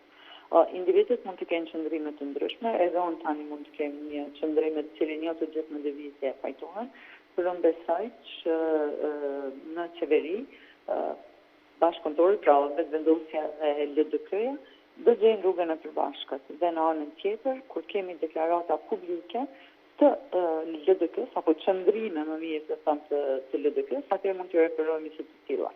Në rast se ndalemi të analizojmë deklaratat e secilit për individëve nga lëvizja vetëvendosja apo LDK-ja, nuk mendoj se kjo krijon një situatë që ne i përafrojmë qëndrimet apo ndikojmë për të zgjidhur më mirë këtë çështje.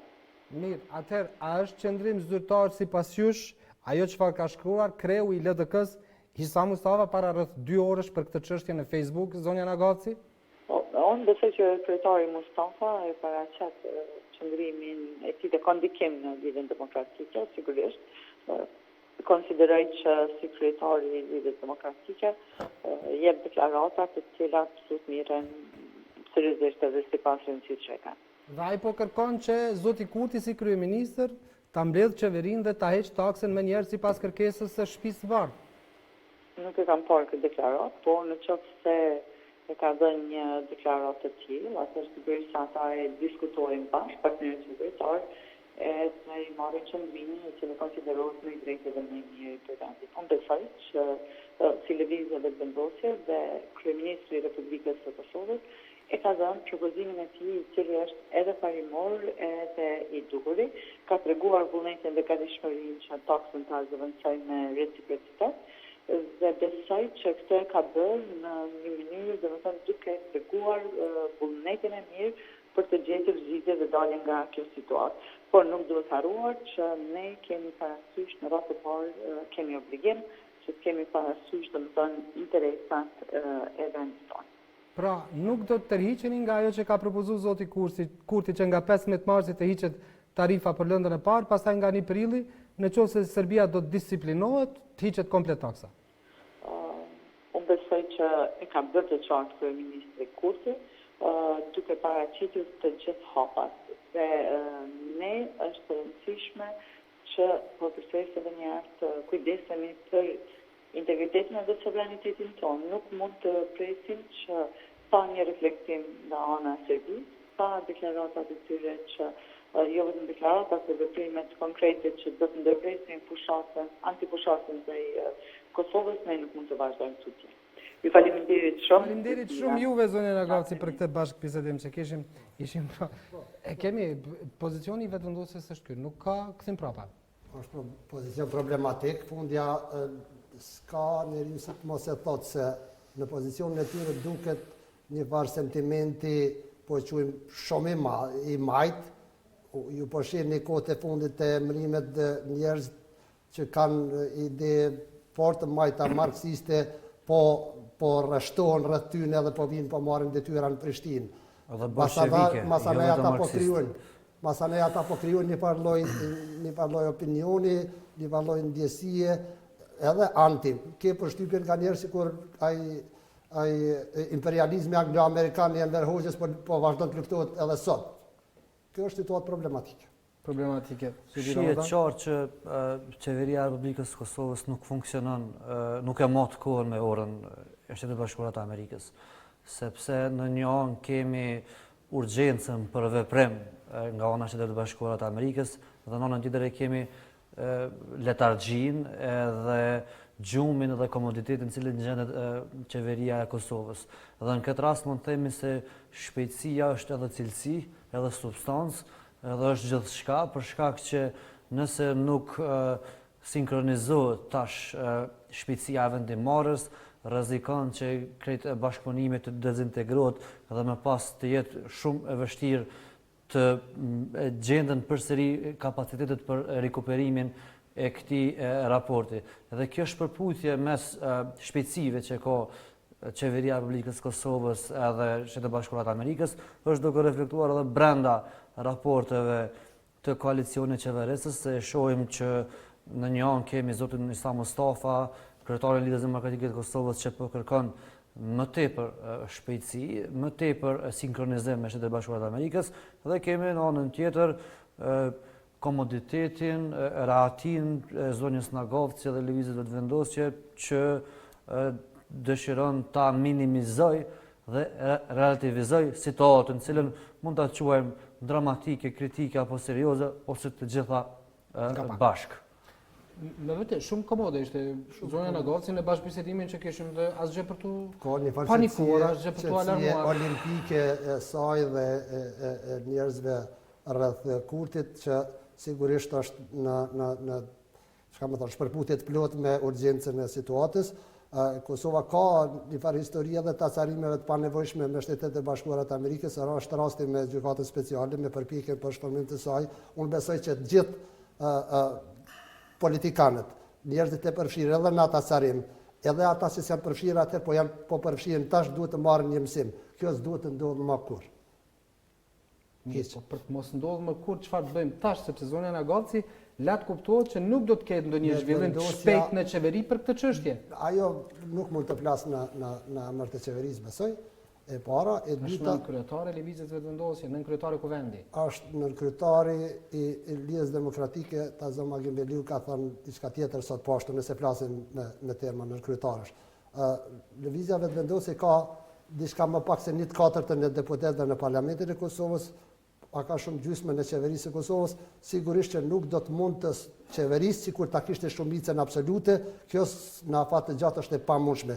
Kjo situatë kërkon mendim dhe veprim më të shpejt, kërkon koordinim, mbledhje ndoshta të Këshillit të Sigurisë Kombëtare, mbledhje të protagonistëve kryesor politik të pushtetit dhe të opozitës për të dalë prej kësaj situate, mirë, në radhë të parë që Kurti dhe vetëvendosje të mendojnë dhe të veprojnë më shpejt në koordinim në radhë parë, në këtë rast me partnerin e koalicionit me Lidhjen Demokratike të Kosovës, me kryetarin Mustafa, që siç e thatë edhe vetë e tha qartë se çka mendon ai dhe çka mendon Lidhja Demokratike. Po referohem edhe çfarë ka thënë zoti Hyseni, sepse ka ripostuar prapë.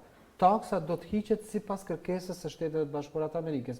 Është takuar sot me zotin Grenell. Dhe zoni Nagaci thotë krejt diçka tjetër. Prandaj unë s'po mund të flas në emër të saj, se dua të flas në emër të saj. Jo, po situatën. Ajo nuk e besoj që nuk vendos për këtë punë, ajo fliste ju e pat me një farë qetësie dhe madje mendimin e kryetarit të Lidhjes Demokratike, ish kryeministit Mustafa thotë është me peshë në LDK. Ai është lideri i Lidhjes Demokratike të Kosovës si partnerit kryesor në qeveri bashkë me edhe të barabartë me fuqi praktikisht në lëvizjen vetëvendosje.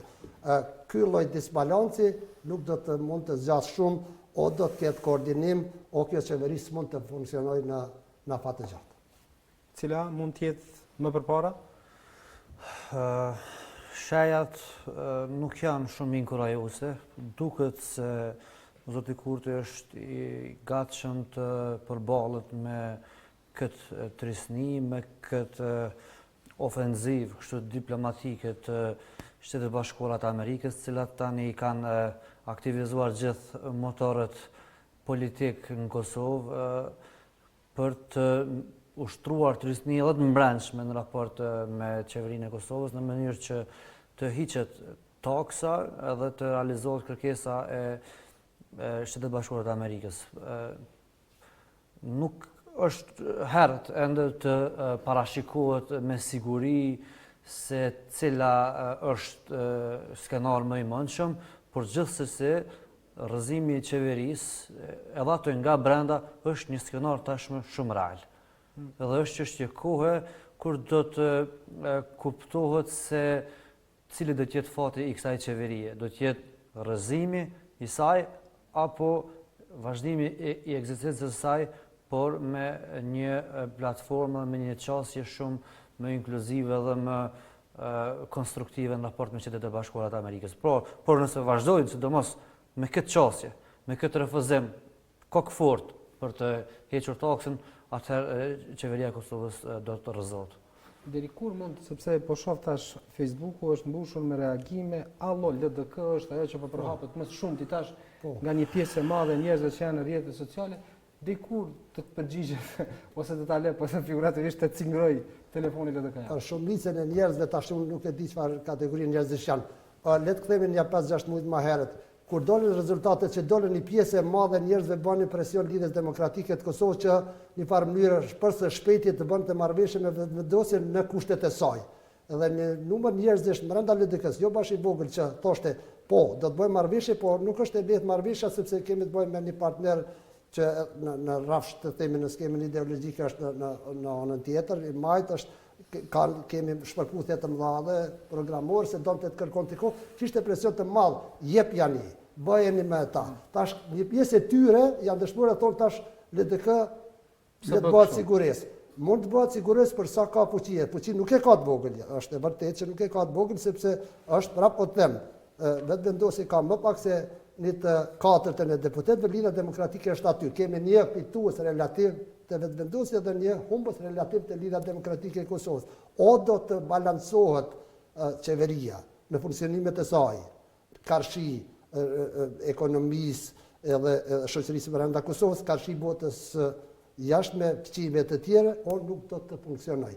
Dhe unë besoj që edhe vetëvendosje ka që ka të mësojnë nga Lidhja Demokratike si formacion i parë politik, jo komunist dhe antikomunist, sepse është vendi që ka bërë Kosovën të njohur në vitet e 90-ta dhe është vend që ka punuar për Kosovën në të gjitha variantet, edhe kur ka qenë në opozit, sepse ka provuar edhe këtë, ka punuar për Kosovën. Prandaj është vend që ka tradit dhe ka dije, ka njerëz që din ta bëjnë këtë punë më mirë. Po shihni që vetëvendosjet duke mos pas njerëz, po merr njerëz prej jashtë për të vënë në pozita jo të parëndësishme në qeveri dhe rreth saj. S'ka njerëz. Çka rëndësi kjo pse i merr ai? Sepse po di kujt po i referohet. Po referoni zotit Bojkena Bazi, zotit ata nga Shqipëria që nga Shqipëria, po Elvis Hoxha, Dejona Mjali. Po.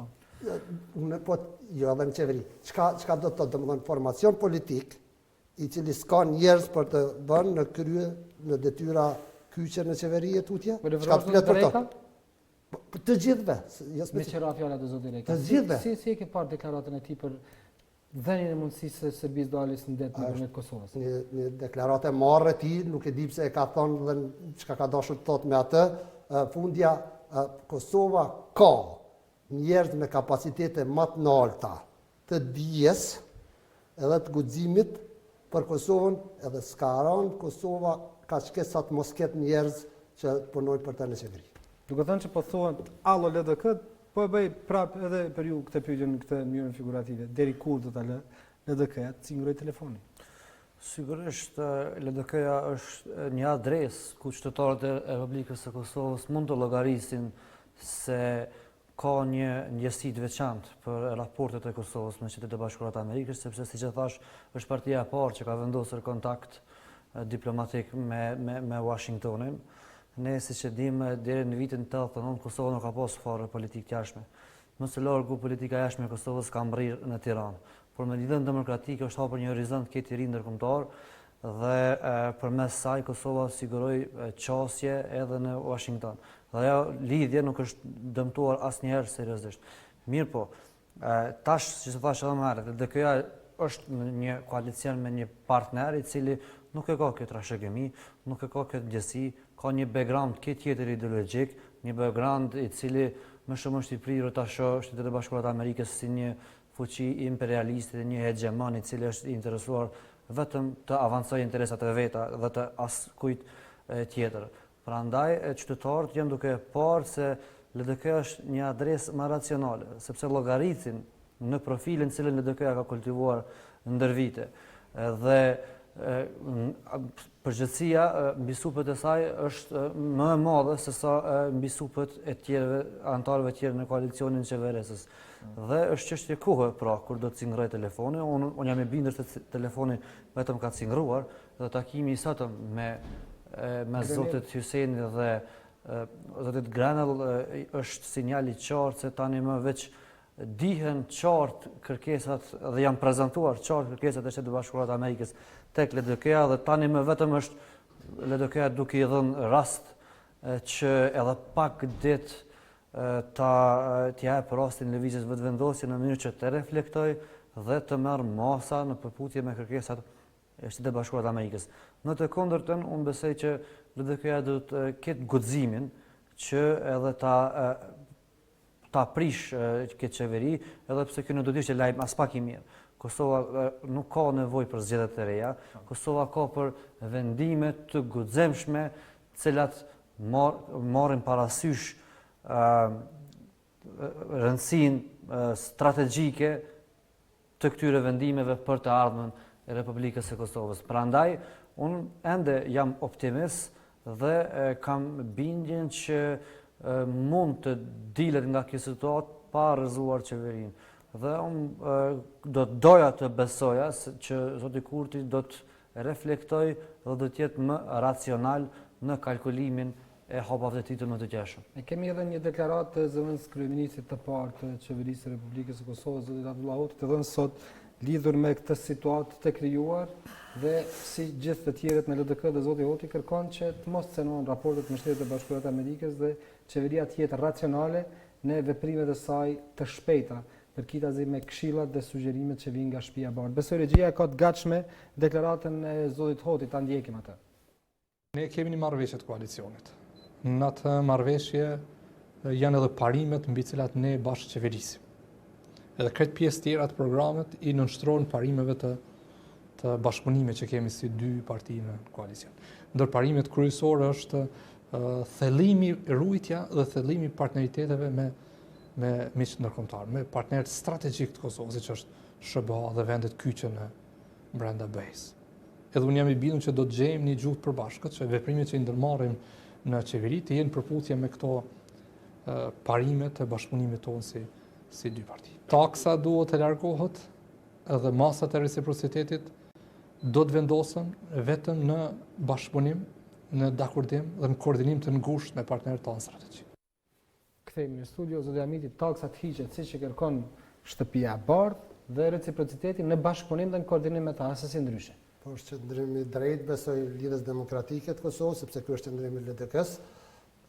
si që tha dhe zëvëns kryeministri e thonë njerëzit në LDK, ata që kanë punuar më gjatë, po edhe ata që janë pjesë e kësaj trashëgimie të madhe, se raportet e Kosovës me Shtetet e Bashkuara të Amerikës janë raporte speciale, janë raporte të miqësisë së përhershme, është vend që e ka ndihmuar Kosovën dhe vazhdon të ndihmojë Kosovën, dhe është rasti që kjo çështje e normalizimit të marrëdhënieve me Serbinë të zgjidhet tashti edhe me ndihmën e shtëpisë së bardhë, po së pari, po them prap, duke u mbledhur, po flitet shpesh ju përmendet edhe thirrjen duke të Kurtit apo të njerëzve rreth tij rreth unitetit, unitet rreth shkajës.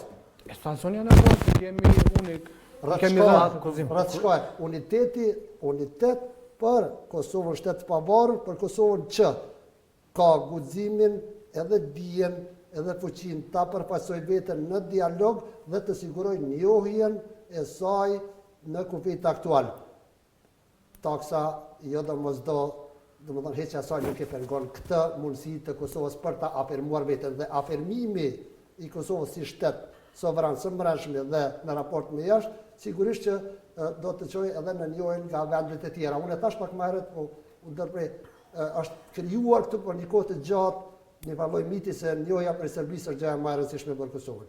Gjëja më e rëndësishme për Kosovën është të funksionojë si shtet brenda, të ketë besimin në vete së shteti pavarur, të funksionojë si shtet në raport me të tjerët dhe me Serbinë, dhe natyrisht të punojë në radhë të parë me miqtë e vet të historik, ta them, në këtë rrugë. Problemi me thirrjet për konsensus o unitet në Kosovë nuk qëndron të thirrja për unitet, por të fakti që me unitet dhe konsensus Kosovë në kuptohen rreshtim prapa thirrësit për unitet. Nuk kuptohet si lëvizje nga një pozicion i caktuar dhe i veçantë tek një pozicion kështu më objektiv dhe më neutral që do të mund të grumbullonte të gjitha palët e përfshira në proces, por vetëm një qëndrim të veçantë i cili duhet të mbështetet nga të gjithë. Kosova duhet të jetë në gjendje të bëjë një listë të prioriteteve të saj. Dhe për mendimin tim, ruajtja e raporteve me Shtetet e Bashkuara të Amerikës për momentin është prioriteti numër 1 dhe është premisa nga e cila Kosova duhet ta nisë kalkulimin edhe kompasin e vet geopolitik. Por nuk pajtohem me zotin Amiti kur thotë që njohja nga Serbia nuk është gjëja më e rëndësishme. Gjëja më e rëndësishme ndoshta nuk është, por është gjë jashtëzakonisht e rëndësishme, për shkak që pa një marrëveshje me Serbinë, Kosova do të vazhdojë të mos njihet edhe nga pazarët e Bashkimit Evropian, edhe nga 2 anëtarët tjerë Këshillit të Sigurimit, Kina dhe Rusia. Në rastin e parë, në mungesë të njohjeve nga 5 vendet e Bashkimit Evropian, Kosova nuk e ka të hapur perspektiven evropiane, do të izolohet deri në zgjidhjen e statusit, por në zgjidhjen e një problemi të Kosovës me Serbinë, edhe tjetra nuk mund të futet në OKB pa miratimin e Rusisë edhe Kinës. Në anën tjetër, gjithashtu e dim që nuk mund të jetë as pjesë e NATO-s, për shkak që një vend në mënyrë që të antarësohet në NATO, duhet që secili vend antar i NATO-s ta ratifikojë në kuvendin e vet kandidaturën e shtetit që aplikon. Për shembull, tash në mënyrë që të antarësohet Maqedonia NATO, duhet Spanja me votu në parlamentin e vet me pranu Maqedoninë. Edhe në çet situatë, nëse një ditë Kosova synon të bëhet pjesë e NATO-s, ajo nuk mund të bëhet as pjesë e NATO-s. Për shkak që Spanja nuk e njeh, ajo as nuk do ta votojë antarësimin e Kosovës në NATO. Pra, i ka rrugët e bllokuara qoftë në aspektin politik, sepse nuk mundet të bëhet pjesë as e OKB-s as e Bashkimit Evropian, nuk mund të bëhet as pjesë e organizatës më të rëndësishme të sigurisë të botë edhe për Kosovën që është NATO, dhe perspektiva ekonomike mbetet e zëmt, sepse nuk e di se si Kosova do të ketë qasje në tregjet ndërkombëtare pa marrëveshje politike që pranohet në Bruksel dhe në Washington. Kjo po i bën që krejt në dorë Serbisë është. Jo, ky është qendrim Ky është qendrim i thasit të kohëve të fundit, i njeriut, i presidentit që kur ka qenë kryeministër ka pas bërë këtë marrëveshjen e Brukselit në prill dhe ka pas deklaruar, e thash edhe më herët, është publike, Serbia de facto na ka njohur, de jure na ka njohur. Nuk na ka njohur Serbia, i gabim e ka pas. Edhe masanej, tash 7 vjet ma vonë, po thonë jo pa na njohur Serbia s'bëhet kur gjë. Serbia se ka njohur Kosovën, domethënë ka qenë deklarate pa bazuara. Kushdo që ka Kështu që tashi madje edhe para një viti gjys 2 kur nisi kjo aventura me prekjen e kufive, thasje dhe njerëzit rreth tij, themi mbështetësit e tij, shoqërit nuk ishin të shumë, janë nisën me thonë që pa Serbinë ne s'kemi të gjallë. Mendoj që nëse themi se Serbia është qelës për të gjitha, bëhet problem për ne. Lutem se më duket sikur më kualifikove me sikur Adomina më duk sulmi. Se dhe me ki qëndrimi presidentit Thaçi. Unë vetëm po ju pyes ju si mund të antarësohet Kosova në NATO nëse nuk e njeh për shembull Serbia Kosovën. Serbia e njeh Kosovën kur ta njohin vendet e tjera, Jo. don mundësia, ka dalë. Serbia me dialogun ja ka dalë dhe sidomos dialogun cilin e ka dhe Thaçi këto vitet në Bruksel, ja ka dalë ta krijojë për shtypjen dhe madje të bind jo vetëm vendet që se kanë njohur Kosovën, po edhe vendet që kanë njohur Kosovën, siç po shihet, që ka proces në zhvillim me sipër, madje Cëllë është qëndrimi i Spanjës për Kosovën, i Slovakisë e Romanisë? Çfarë thojnë zyrtarisht ato për se kur do ta njohin shtetësinë e Kosovës? Ata njohin çfarë thojnë? Proces, por se nëse me çka akurzojnë? I vjet që Kosova duhet të bëjë lëshimet që i kërkon Serbia, madje jo, kjo do të thotë. Kjo do të thotë që duhet të merren vesh. Nuk do të thotë që duhet të pajtohet me kushtet e Serbisë. Duhet në biseda, sigurisht, kjo është proces që ka nisë herët për çështje teknike, ka kaluar te çështje politike dhe tash po them, nga pikëshikimi i Serbisë madje edhe për çështjet e statusit që është punë shumë e rrezikshme sepse masi folëm për BE-n, është po kjo BE që tash 10 vjet gjithë dialogun Kosovë-Serbi e zhvillon në siglën e dialogut Prishtinë-Beograd, domethënë duke pas aplikuar atë që quhet në diplomaci ambiguitet konstruktiv, i cili për fatin e keq të Kosovës ka dalë të jetë ambiguitet destruktiv. Dhe këtë gjë është dashur ta dinë edhe Thaçi dhe njerëzit e tjerë nga Kosova që kanë punuar në këto punë, këto vite që kanë marrë pjesë dhe kanë udhëhequr këtë dialog, se ajo premis mbi të cilën është zhvilluar dialogu ka qenë pa pavarësishme për Kosovën. A mund të argumentoni bindshëm se Spanja do ta ndryshojë pozicionin e vet në raport me Kosovën pa marrëveshje me Serbinë? Unë nuk mund të flas në emër të Spanjës. Mund të flasim për qëndrimet zyrtare të shtetit spanjoll, të Slovakisë, të Serbia ka vetëm mbi votin e Kosovës. Jo, veç pak, kjo është te thjeshtëzimi i situatës. Unë po flas për një marrëveshje, nuk po flas për dërzim në raport me Serbi. Pa e njohur Republika e Serbisë, Republikën e Kosovës, ose pa e dhënë dritën jeshile tek vendet që nuk e njohin Kosovën, për një gjë të tillë, vendet si Spanja, Slovakia, Çipro, Greqia dhe Romania, 5 venet Bashkimit Evropian, do të vazhdojnë të mos e njohin Kosovën dhe kështu do të riprodhojnë këtë përçarje mbrëmja BE-s. Dhe BE nuk do të ketë konsensus për shtetësinë e Kosovës. Si rrjedhoi, Kosova nuk mund ta hap asnjëherë horizontin e vet për antarësim në BE. Pra, nuk është për dorëzim, nuk bëhet fjalë për dorëzim në raport me Serbinë, po për marrëveshje me Serbinë. E dyta, për OKB.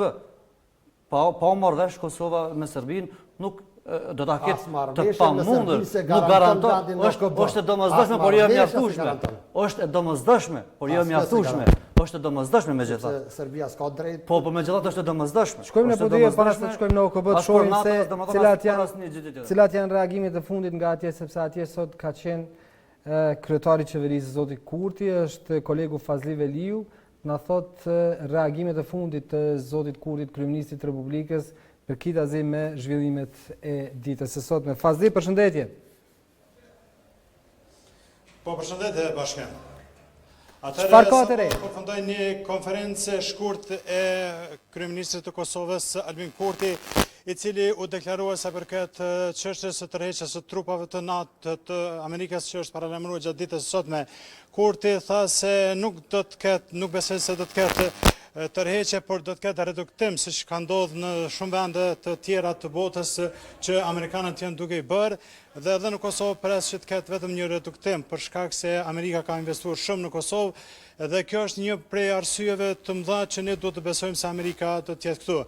A i tha po ashtu se edhe Amerikanë nuk do të tërhiqen për shkak të taksës, sepse ne tashmë kemi marrë një vendim dhe këto ditë pra me datën 15 ne do të fillojmë të zbatojmë vendimet të cilat i kena marrë.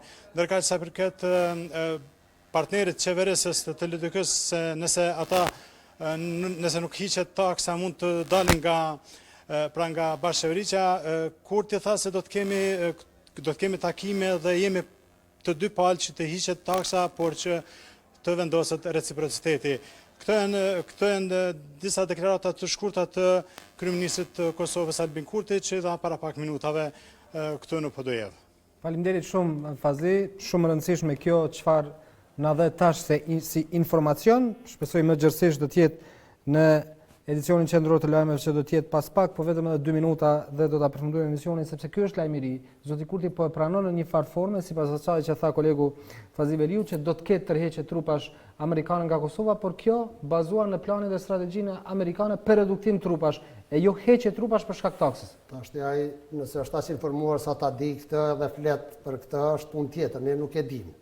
Vërtet është se këto fjalë, s'po i quaj kërcënime, këto fjalë për mundësinë e tërheqjes janë dhënë në kontekst të tarifës dhe jo në kontekst të uljes së pranisë amerikane në cilën do pjesë të botës e mas paku në Kosovë. Domethënë, këto fjalë nuk kanë ardhur në kontekst, në vërtet kanë ardhur në kontekst të tarifës, jo në kontekst të tërheqjes dhe të reduktimit të trupa. Kështu që mendoj që nxjerrja prej kontekstit nuk i ndihmon atij. Unë për vete po habitem si ka gjetur Kurti kohë sot në këtë ditë të kësaj urgjence për cilën po flasim edhe ne këtu, të shkoj në fushat në Podujevë. Po habitem të drejtën.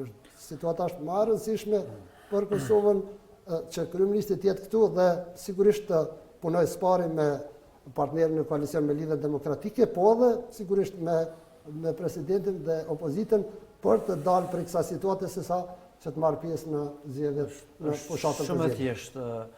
Në një anë kemi deklaratat e zyrtarëve të shtëpisë bardhë dhe Shtetet Bashkuara të Amerikës, të cilët tregojnë qartë që tërheqja e trupave mund të ndodhë për shkak të mos reflektimit të qeverisë së Kosovës për heqjet e taksës, dhe kemi zoti Kurtin, kryeministrin e Republikës së Kosovës, që si analist komenton dhe interpreton vizionin global dhe strategjinë momentale Shtetet e Bashkuara të Amerikës në Donald Trumpin.